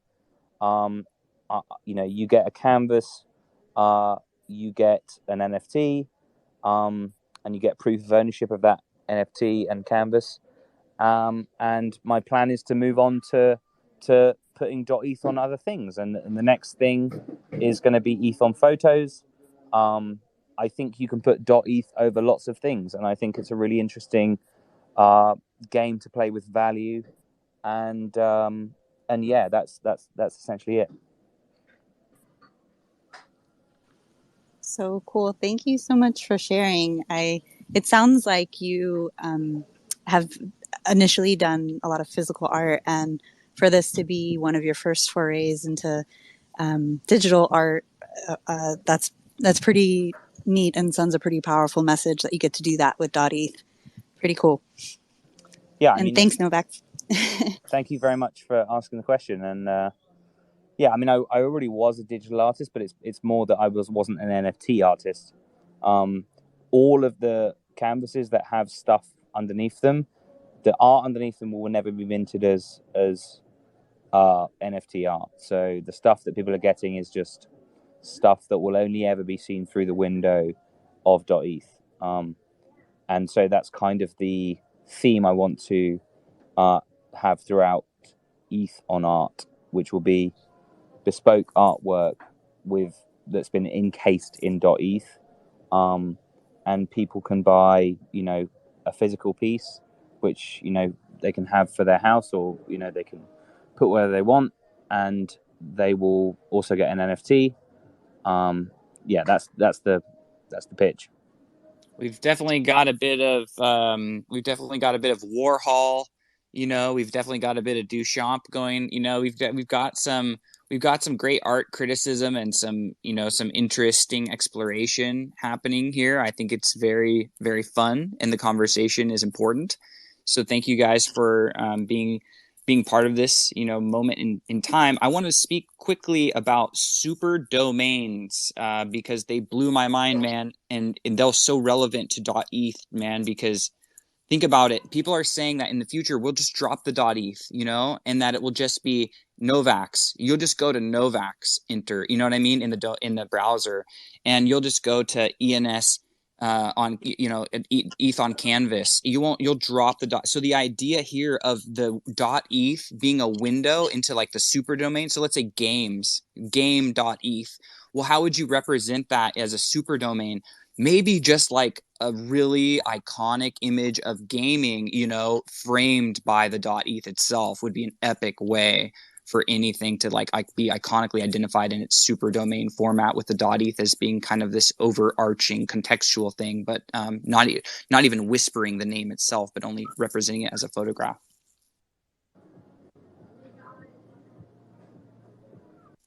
Or an art, right, or an image, right, not just as a photograph. But anyhow, so I think that's a super important thing. Super domains are coming. I was talking with Gary Palmer Jr., who's got a good inside scoop on what's happening with ENS, and he was the one who put super domains in my lap and said that because we were talking about the content hosting, you know, at .eth.limo and .eth.link and the ENS resolvers and everything, and he had just brought to my attention this concept of super domains. I think it'd be so fantastic to really understand that there's something about the two things with this .eth on canvas and super domains that is expressing reaching at a similar concept. So with that, I want to kind of close up. We've asked everyone to jump up and speak, get your questions, get your comments in. We've heard from all of our friends. I would love for everyone here who has been invited, really sincerely, do not miss this opportunity. You have been, you know, invited to participate in this incredible art. So, you know, all of you, you know, Slay and Joel, you know, you guys are part of the fam here. And so, and then Alex had invited Dr. Dick to come in if you're able to join Sorry, us. n0vax, do you want to? What's up, bro? Of course or I'm you want me able. to? I'm inside of the city from Essen, but everything is fine. How's the weather in the United States, man? It's so hot today, bro.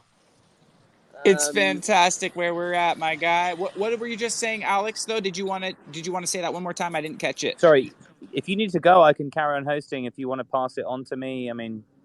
Oh, I'd be happy to. I've been trying to add everyone else as a co-host. I think my UI is kind of breaking on that. I'm sorry, but no, I don't need to go. I'm happy to stay. I just wanted to make sure I wasn't keeping you prisoner here if you needed to go, because I know it's No, later dude, where you are. I'll be here all night, dude. Don't worry. I'm Fantastic. Fantastic. Well, let's hang out for a while longer then, because my next commitment isn't until 12:30, and if and we don't have to go that long, but if the energy is here and people are willing to hang out, I mean, I would love to continue to celebrate what you're doing because it's really important and special to me. Dude, And I'm here for the energy monster that is Dr.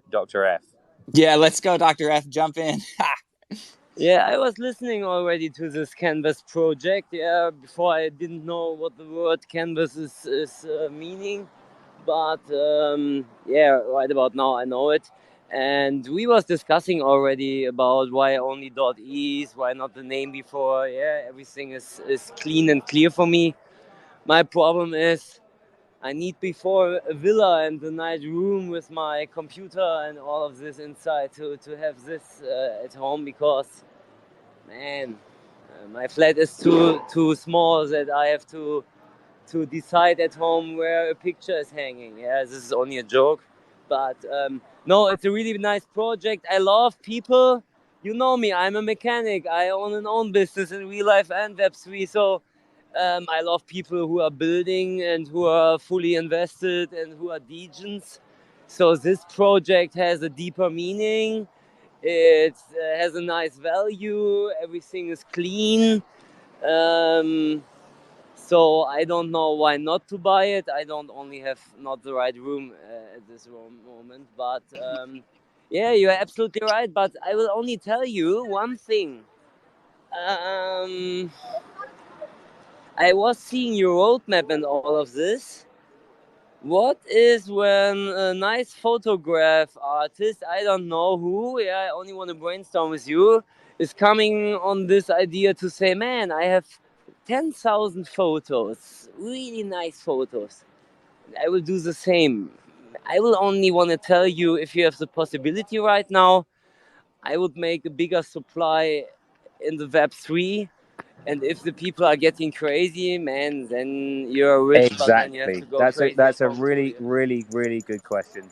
And I criticized you last time we were on a space together for asking the obvious question. But now you've gotten onto the idea, you've asked the right question, which is, what's to stop anyone else doing this? And it's right. Intrinsically, it's true.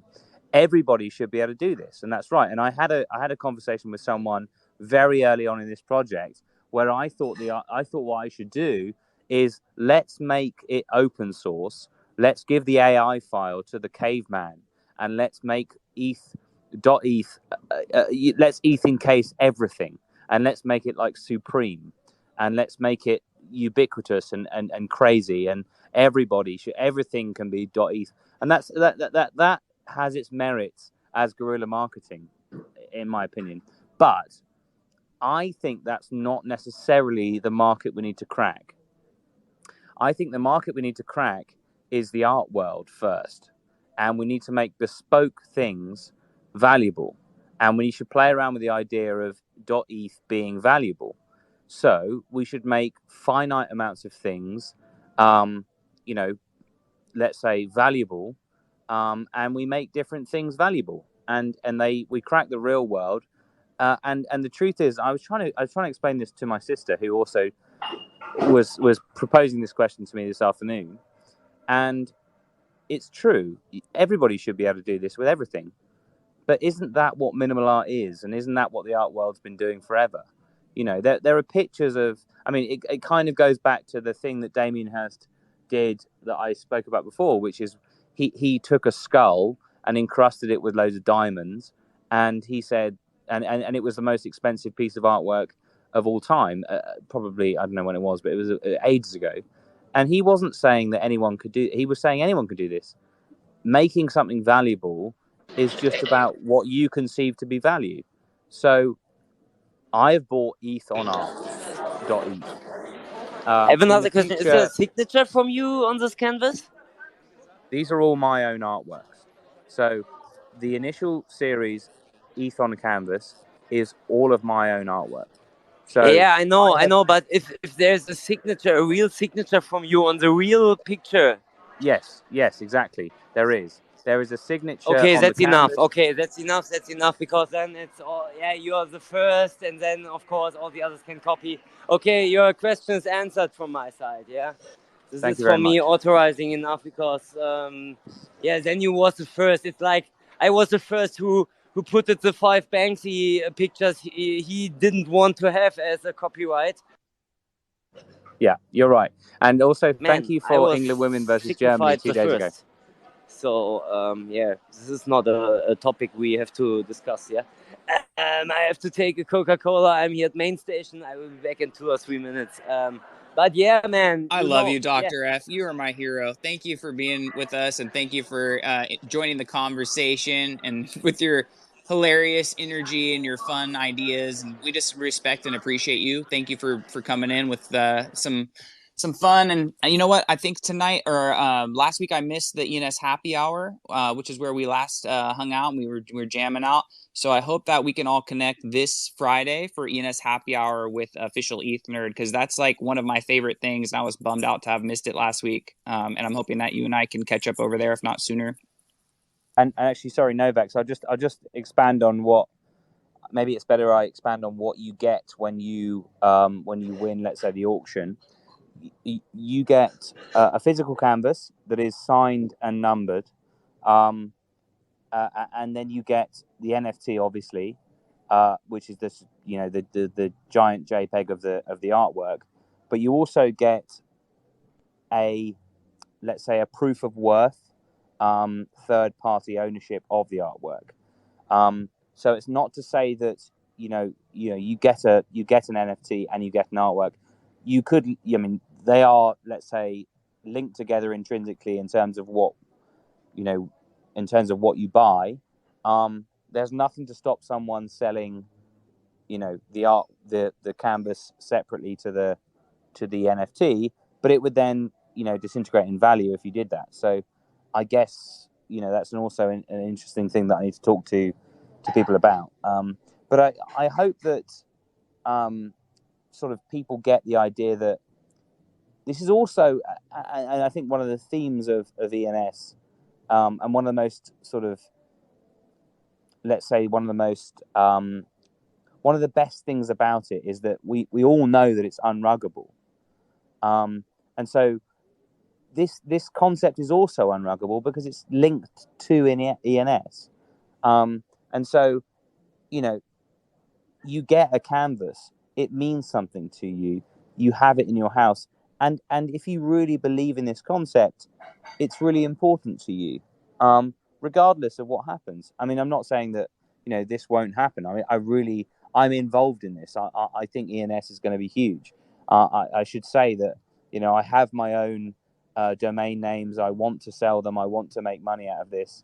I want this space to grow into what, I'm told and I know it can be. So perhaps I should also say that I'm massively invested in this space. It's not that I'm a shyster putting ENS on something and then saying, hopefully they buy it.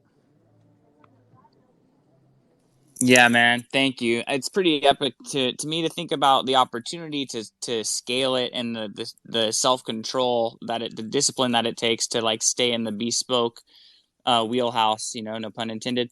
But it's definitely, I think, it's appropriate to keep this collection size small. This is treasure, and this idea through your lens with your handcrafted, work through it like that.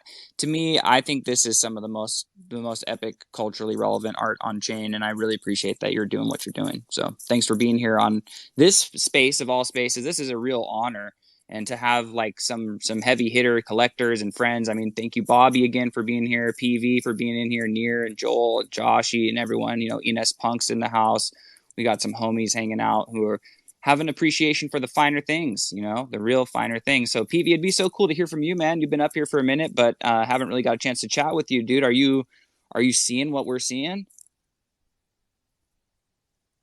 My man PV 5905 plugged into the cannabis community in the Texas area, I believe, and has a real appreciation for the finer art. Is a collector of, you could see he likes his aliens, he likes his rares. What's up, Joel? Got the hand up. Paquito got some word for us. Yeah, no, I just wanted to really just this gets me excited because when you take a zoom out, this is what the space is supposed to be, right? When you have your .eth, I'm a big believer that we are going into a phase where everyone is able to express themselves digitally, and the whole point of Web3, right, is a big point of it is to be rewarded for your passions, your artistic values. And this is, if not, this is one of the first. We're at a point of time now where projects like .eth on Canvas, it's being utilized the way it's supposed to be, in my opinion, right? It's your digital identity, and this is what you're doing. And it's not only, helping out your cause and your passions, and we're like here supporting and hearing about it. It's also like motivating me to think about my passions, thinking about, my artistic values as I move forward into space, what I want, joelrivera.e to mean as time goes by, how I would like to connect with the community. So I love this. And I always tell Novax that I love these smaller rooms so much better than, the crazy 300-400 ones, because it brings value. And to me, value is extremely important. So I just got to give kudos and shout out, because you're doing what, my goal is, and how I've always envisioned, ENS.eth, and how every single person at the end of the day, if you look at every single person having a .eth, 3-4 years from now, they are able to build something within themselves, sparking their passions, what they love to do, what their purpose is. and it's cool to see firsthand the beginning stages, and sort of paving the road so others can see this is how it's done. It doesn't have to be a mass scale. It's a slow build that adds value, that builds community slowly. So I have a strong appreciation for this.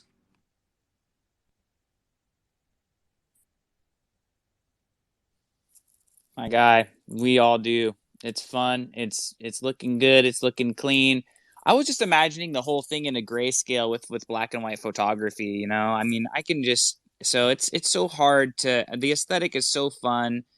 And it is so limitless, just the way that the .eth is. When we've been registering these domains, it's an empty search box. It's limitless potential, and I think that's like the key component of this that sticks with me is that the .eth window, the .eth encasement, is like the representation of anything can go in there.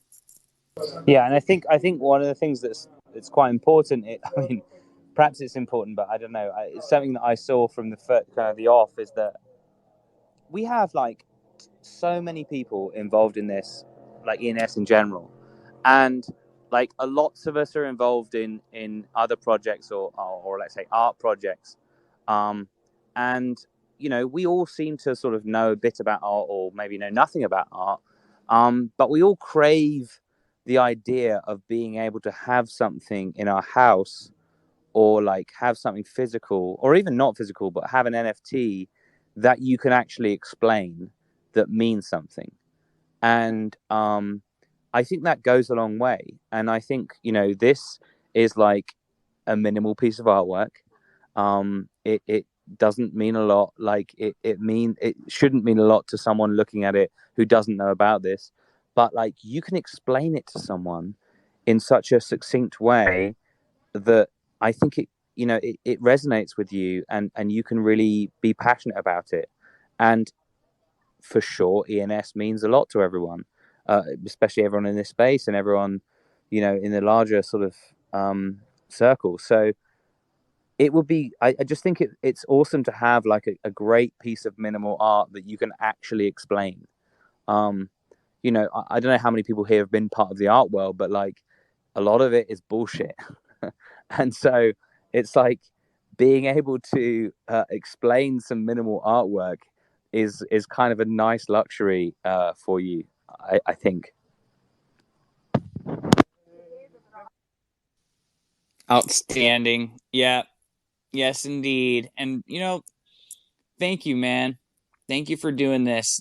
Like, it's an interesting thing to consider, like the one of ones that you could create now, to run it back through the mill again now. Like, the very first ENS domain ever minted, Rilxlr, RILXXLIR,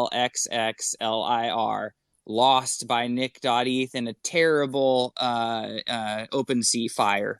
OpenSea apparently had their ENS resolver all jacked up. And so when he was like transferring the address via his ENS, it actually OpenSea just like sent it to some gibberish 00 random string. And so basically Rilxlr is lost, and it was minted. It's palindrome. And so I just think like things like that are significant, that are represent lore within ENS, things like that are substantially like meaningful if you understand the detail, could even be very cool, like as a one of one encased in ENS, like Rilxlr just pattern, like MC Escher style or something, just tessellations of Rilxlr, palindrome Rilxlr, encased by ENS would be a sweet one of one. Yeah, I was going to actually ask everyone. I'm not sure. I mean, I've been on a few spaces, and I'm still not quite sure. I know there are a few people who are against and for, but I mean, pre-punks as an idea, pre-punk ENS, like it's not that apparent to that many of us why it's valuable. So, I mean, if we could broaden the conversation somewhat, like, could someone maybe, because I'm agnostic so far, I don't know what I think, but like, why is it that Rilxlr, or not Rilxlr because it's gone, but why is it that it will be one day valuable? I will just jump in and give my thoughts real quick, and then open the floor to anyone and everyone. Please comment. But I mean, I just want to say that I think it just has to do obviously with like the scarcity of chronology, like being first and everything. But in this case, this is such a fascinating question of like what is valuable, with the ENS domains. Like that's like a much broader question. In our appraisals group, we're starting to ask those questions. But I just want to reference back to Namecoin. Okay, so I own a couple of January 2012 Namecoin domains, and they have no utility. I mean, I'm not receiving. I mean, they do. I could receive Bitcoin payments there. I don't. The pseudonyms are not really necessarily relevant to me. Faded.bit and Ducky.bit. I don't know. Maybe Faded and Ducky want to hit me up and buy them from me for some, but I have them. I keep them because they're historically important to me. They're some of the earliest tokens, and they're on Namecoin, and they, it's just interesting. NMC is interesting. It's it's the only other chain that Satoshi worked on, that we know of. And historically really, really cool. So I love these domains. So now I come into historical NFT world on I've got some Doge Party assets from 2014 and some other things, some old school counterparty assets minted right on Bitcoin and everything. But all these early Ethereum NFTs are really the start of NFT culture. That's like where the word NFT originated. And there's nothing called NFT minted on Namecoin. Nobody was talking about NFTs minting domains, NFT alpha, NFT the alpha, NFT that. Nobody's minting those domains. They were minting Sarah Connor and Skynet and other hilarious stuff, and a lot of corporate names, Target Corporation and stuff. It's hilarious to look at those domains on Namecoin that were minted that never came to fruition. That some visionaries minted, and then they just, they're not going to be purchased by Walmart or whatever. So that influenced what I think is value and what I quote unquote squat on, what I buy. I don't really want to sit on a bag of corporate names in case the adoption doesn't really happen, and I like holding domains that are more identities and more kind of like a clever formulation or something, or like more in industry if you're going to go more in the commercial route, et cetera, et cetera. So now just to tie it back together to the why are the pre-punks interesting? Well, just for the same reason that .eth on that ETH on Canvas is interesting, because it's a meta trend. It's like calling attention to significance of ETH, and so of .eth, of ENS. So what's more important in that context than the very first one, Rilksler? It's the very first one ever minted. So, and then next adjacent to that, the very first 100, the very first 1,000, the very first 10,000, all of those which precede punks. And why? Because punks was really the first cultural breakout. It's just what it is. CryptoPunks is just the first PFP cultural phenomenon where people said, okay, this is a token standard that's relevant to this new phenomena of generative art, 10K PFP collection, etc. So any domains that precede that predate that are kind of in a way like these are significant culturally, historically, because they predate the most significant occurrence in NFTs, which are culturally generally regarded as the most significant with the CryptoPunks. So I hope I haven't rambled too much, but that's my take on it, and I want to open it up to everyone else and get everyone else's read on this. But that's just how I see it. I hope, is that kind of not far off from your thoughts too, or is this sort of, I know you said you're not super steeped in the NFT culture and everything, Alex, so I wonder if some of that is kind of newer information even for you. No, that's that I mean, I get it. Maybe it's because I'm not really sort of, I'm certainly not, I've got no idea basically about the whole thing, but I do, I value, value is something that I'm interested in. And so, it does make sense to me. I guess, for example, I'm sitting in a very historical place in Italy, and everything is historical. There's a building that is just, I'm sat in front of, that is from the Renaissance period, and it's just like, Jesus Christ, it's amazing to look at. So for you, you're looking at that building when you have that thing, or you can see the potential of that thing. And so I get that. I guess it's a meta thing for you, and you think about it in that way. But I'm not someone to ask about it, because I'm kind of out of the idea. I hope to be in the idea one day, but maybe someone else could speak on it better than I can. I get it, but I'm just not quite there yet. Maybe somebody else wants to jump in and talk about the mass adoption aspect of this, because I feel that's a big thing. Like, once the real transformation occurs, when so much of our day-to-day lives are kind of, in these decentralized data servers and government data servers and big tech data servers that are costly to maintain and this and that, and like invasive and commercialized in abusive ways. It would be kind of cooler if some of that was just on chain and encrypted ways, or we get to choose, like, plug and play into different social media visualization layers as opposed to social media data layers. And so I think that as this mass adoption happens over the next, months and years and decades, that will reflect back and say, like, where did this all begin? And so from that end, like, the most scarce and earliest assets, I think, will have more value, right? Than like, I would rather sit on some of these rare assets than stacking sats and stacking, Ethereum, because I feel like, these are more rare, so I just don't value Bitcoin and Ethereum the way that I used to. I still do, but I think, like, some of these rare, scarce assets, even though they're illiquid, if you can manage to acquire them and sit on them, that I think that the world will value them as much or more than I do in the future.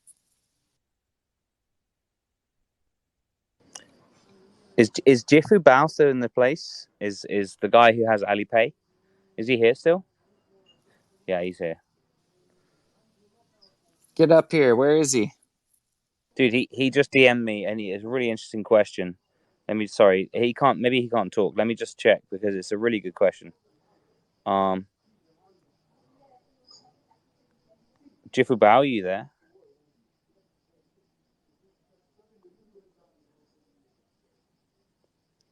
Let me just check. Hey, while we're still hanging out together for another 10, 20 minutes, Quantum just rolled in. What's up, Quantum? Get you up here.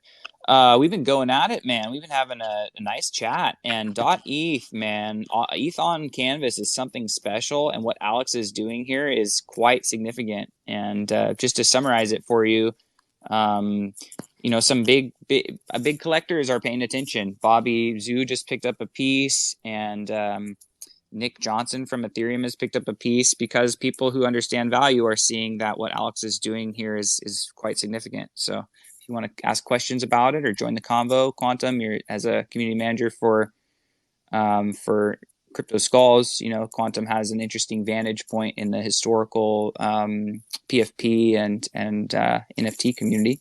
And everyone else in the chat, please come on up. Now's your chance. Okay, you got an artist who's about to break out and become, I think, very, very well known in the culture, and you got a chance to ask some questions and chat with him. And potentially, if you say something that inspires him, he may invite you to be part of his ETH on Photos collection, in which you can share an image that will be entered into this very limited set of 32.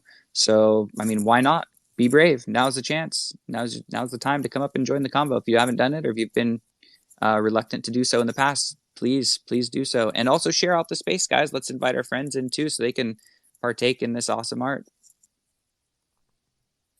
Anything you want to wrap up with, or finish any final thoughts as we kind of wind down here, approaching the end for the day? No, I just anything anyone fancies asking, for sure. Any part of any artwork, I'm happy to answer any questions about. It's been really it's been great. It's been great to listen to some feedback and some really interesting thoughts on the whole idea. I think perhaps the overarching message should be, like, don't be afraid. Like, this is actually artwork. I think it looks like I think there's something to be said for the aesthetic, and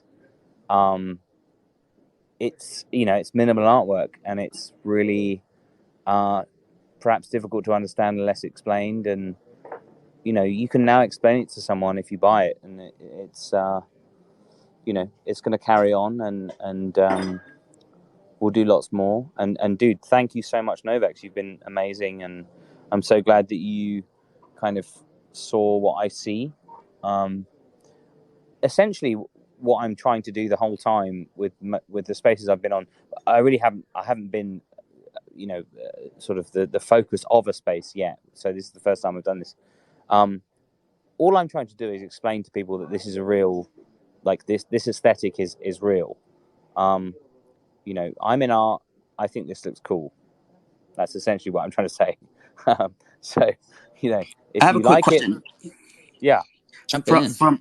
from an artist perspective, from your perspective, can you you could be quickly discuss sort of like your feelings and process when taking an old piece of artwork and sort of creating something new with it? Like I'm curious, like was that an internal battle you had to fight of like I love this piece of art that I created and I want to try something different with it, or was that just a simple, you know what, this is could be a cool idea?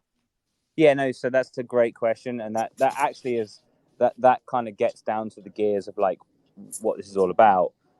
That's an awesome question. So essentially, no, I have no qualms. Perhaps it's because I'm in a very unique position. The things I'd created before, the majority of the things that I've painted .eth over were things that I had made for very specific reasons, and they weren't meaningful to anyone other than one person. And so, and I spent loads of time on them, and each person said like, oh, you could make this into some kind of poster or some kind of thing. And I was like, well, it doesn't mean anything, because it doesn't mean anything to anyone else unless it's repackaged as something else. So this just happened to be a great opportunity to repackage it as something else, and it is essentially repurposing art. And well, let me caveat that by saying the first six, or the six that I had as canvases when I painted over them, or when I had them in Shanghai, were pieces of artwork that I repurposed. There are 3 in the collection of 9 that I put .eth over because I thought it was cool. And that is ETH4, ETH not ETH8, and ETH. Oh, let's see. I think ETH5. No, sorry, not ETH5. ETH2. And those were 3 that I took slices of my own artwork, printed them as canvases, and now I'm going to repurpose them. But the other things were canvases that were already printed for someone else. So the other interesting thing, maybe that's a bit more alpha, is that the shapes are weird. So, the shape of ETH7, for example, the one that went to is it Weezy or Wheezy? I don't know. Hang on, let me check. Nice, you got Wheezy in there. Cool. Yeah, so Wheezy, is it Wheezy or Weezy? Yeah, Because it's I've got 2 Wavy. WZY Wheezy. Yeah. Oh, it's Sorry, there's W 2 Wheezy. WV wavy. Sorry, Okay, excuse me. I'm thinking of Are somebody you here, else dude? then. No, he's not No, here. no, no. I just know because I'm looking at it. All right, well, he got one of them, and he so the shapes are like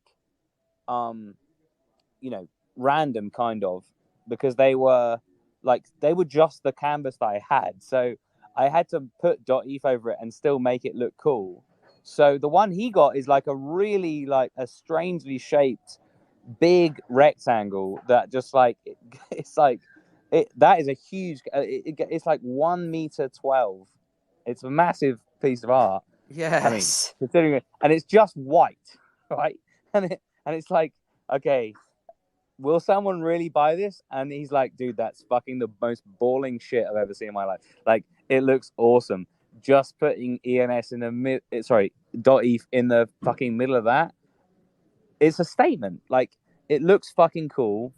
I mean, I think it looks cool, and he thinks it looks cool. So who cares? But like, he was like, That's the thing. It's like the You bigger take a the shape. negative. Sorry. Go on, Carol. Oh, I just want to jump in and say that it's like the bigger the negative space, like the more attention is called to the, the frame. Like, it's so cool. Right, and it was just a thing that I had in front of me. So I was like, fuck it, let's just see if someone's interested enough in the thing underneath for me to paint. And so I was in my mind going like, let's see how small I can make .eth, and whether it's really like, if it's that important that. So the thing that, and actually another thing, so the guy that bought E4, which is a real statement piece, which is essentially the most outlandish thing, which is 1 meter by 1 meter. You'll see it on my website. 1 meter by 1 meter, and .eth is in the fucking far corner. So it's not even close to, like, it's like tiny. So you're basically putting a giant square on your wall, and .eth is in the corner. Micro That is ETH. the dude. Look at 4, dude. That shit is nuts. And this dude, and I said to him, like, and he's actually one of the, he was the third guy who bought it after Sean Murray and Nick. He was like, I just said, like, which one do you want? He was like, fucking, I want that one, because it's the most balling thing. It's a fucking square of maroon.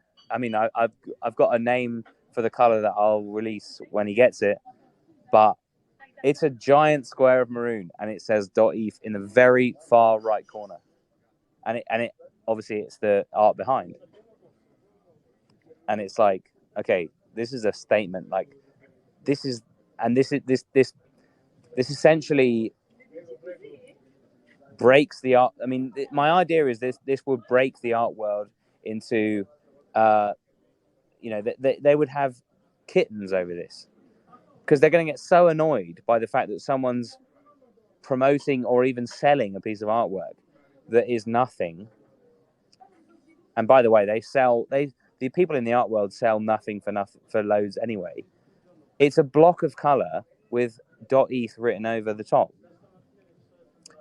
Obviously, underneath there's a piece of artwork, but it's going to piss people off, and that's what I love about it.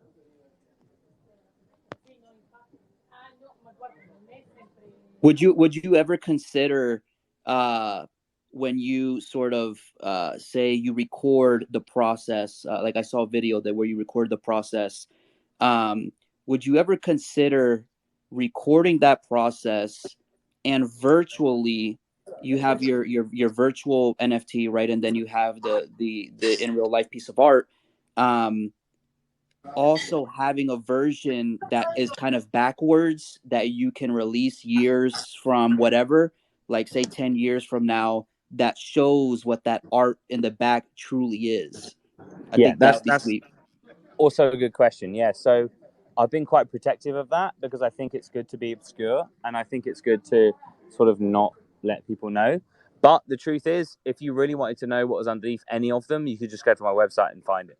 Like, all of the shit that's been painted on is on my website. You could find it. You could go now and look at it. It's just, you'd have to dig deep enough to know what it was. You'd have to zoom in enough, because all of my artwork is like it's essentially, it's kind of a Where's Wally, so Where's Waldo, sorry. So you kind of have to zoom in a little bit to find out. And I've made the personal pieces, which I did, small enough that you can't really find out. And the one that he bought, the E4, is from I'll tell you now. It's from the Yongkang Lu picture. Yongkang Lu is a very famous road in Shanghai. I did a giant picture of it. It's kind of like a Where's Wally of a very popular street in Shanghai. I took for 3 of the pictures. I took a slice of that picture and then made that into a canvas, and then obviously ETH encased that. So there are 3 ETH4, ETH. Let me see. I think it's ETH. Let me see. Yeah, ETH4, ETH2, and ETH8 are all from the same picture. and they're all from like different like parts of that picture. You can see it when you go on my website, but basically they're all slices of that picture. The others are all canvases that I had, but those three are they're like slices of that picture, because that was a extremely busy picture. I just pinned number 4, guys. Just FYI, it's pinned on the There you go. carousel. Yeah, I this appreciate you shit, taking that's time 1 meter by 1 meter. So this dude's gonna have like a 1 meter by 1 meter piece of, and I've got the name of the color. Those of you who are here late, all the canvases have their own color, apart from ETH1 and ETH7, which have the same color, which is degenerate white. But I've named all the colors in Web3 color names, let's say. So they all have their own kind of names. The colors would also be used in the ETH on Photos project. The colors will replicate themselves in the future. Liquid lilac, bluish, squatting salmon, faded mint, clean. Yeah, these are all the colors. I love that you're But, you're just finding a color palette with these creative names. It's really fun. well, I mean, dude, I mean, as soon as I did this, I loved these colors, and I came back, and then some dude who my sort of my paint guy that I went to paint some of the canvases, he was like, you should name the colors. If you go to any color, any like Lowe's or like B&Q or any Dulux, they all name their colors. So I've named the colors. So the colors all, they're all kind of Web3 names, and they'll be exact to that. Next, we have to get Alex's .eth on canvas swatch in every Home Depot, so that when I go in there, I can say, white, and I want my interior. You and think exterior. I'm giving the colors to those motherfuckers? Good lad. Yeah, that's really fun, man. Thank you all for the celebration of .eth, man. We're all out here realizing that it's everything. That was one of the most cool comments from the conversation, is that it could be everything, and it can be, you can host your avatar there. And the last thing I wanted to say, if I might, is that it's like the exact opposite, man, of what you're defining in a way. So I hope that this doesn't meet your ears just totally like, shrill, but like always just like to explore the ideas. But I just think that this is kind of the iconic PFP, and it might even totally be appropriate for a grant from the DAO to fund a project that is just like however many names have been minted. I think there's like 400,000 of ENS names or whatever, millions. I don't know how many have been minted, but let's just say it's 500,000 names. Dude, what if this was in a way like the IRL art is what it is? Okay, it is what it is. It's very scarce and everything. But what if this could also become simultaneously the most scarce IRL collection and the most ubiquitous our generative collection, which took perhaps every minted word, like every number 9358, like we were talking about, like you're like, no, that is not the idea. I can't believe I just spent 2 hours on this thing and the guy is proposing this terrible idea. But no, I'm saying, like, what if we made it like the actual iconic de facto because right now the default PFP is just the blue. What if the .eth frame became the new in a generative art inside of the frame, like whatever generatively was produced by our GAN? What if that became, the new de facto PFP? Like that's the kind of thing I'm thinking, not as something that we could sell. be, but I mean, with ETH on Photos, the frame will be included in the NFT. So the frame, you'll get like an NFT of the frame as well as the NFT. So the frame, like every frame in the photos will be like walnut, double ridged. It'll be within the framing company's name. So they're kind of like the way they describe their own frame. So that they'll give me a description of the frame, and I'll put that in the NFT as well. And every frame will be different, obviously. So, there'll be like walnut frame, there'll be oak frame, there'll be all the different. Perhaps people who are here who came a bit late. The next project is ETH on Photos.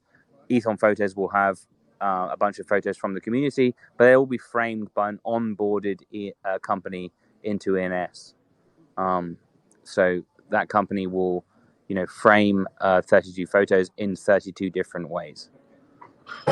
That's the most public good adoption campaign ever. I feel like we got to get a proposal into the DAO to just fund this in the right context of what it is. I mean, you're really doing a service for the whole community. And like we were talking about earlier, that idiom, the rising tide lifts all ships. There's a lot of opportunity to promote with the ubiquity and the mass appeal, the universality of this aesthetic. So thank you for defining it and coming boldly to represent it in these different forms with the meter by 1 meter in the lower corner and all the ways that you're exploring the negative space and value. We see you, and we want to have you on as often as is possible and helpful to promote and celebrate and track with you. So if it's all right with you, I'd like to reach out with you in several weeks or so and kind of figure out how things are going, kind of do a follow-up with everyone here on the photographs, that make sure that they're sending them to you and see where that's coming and everything. Is it all right if I check back with you and try and do another one of these down the road? Oh, dude, I mean, I'm here. I'm ready to do any space, anytime. The more questions, the better. The more input, the better. So if anyone has any ideas, please send them to me. I actually didn't reach out to the tattoo guy, but he's a glass blower. There's potential there. So we got something going, and I'm so glad, dude. I'm so happy that you facilitated this, and dude, I'm very happy to do it again next week or whenever you want to do it.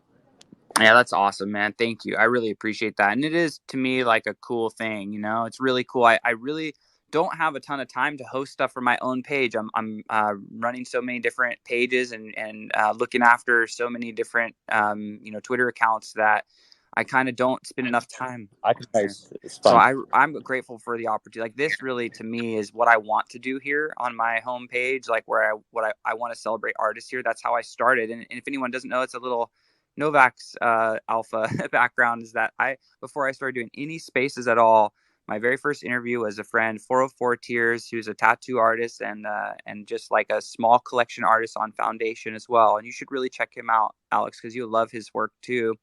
But yeah, I think that desire to showcase and spotlight artists is my driving ambition here. So I'm really satisfied with the fact that we had a chance to do that here today. So thank you for being here. Thank you everyone for coming, for your insights, your questions, and we'd love to do this again.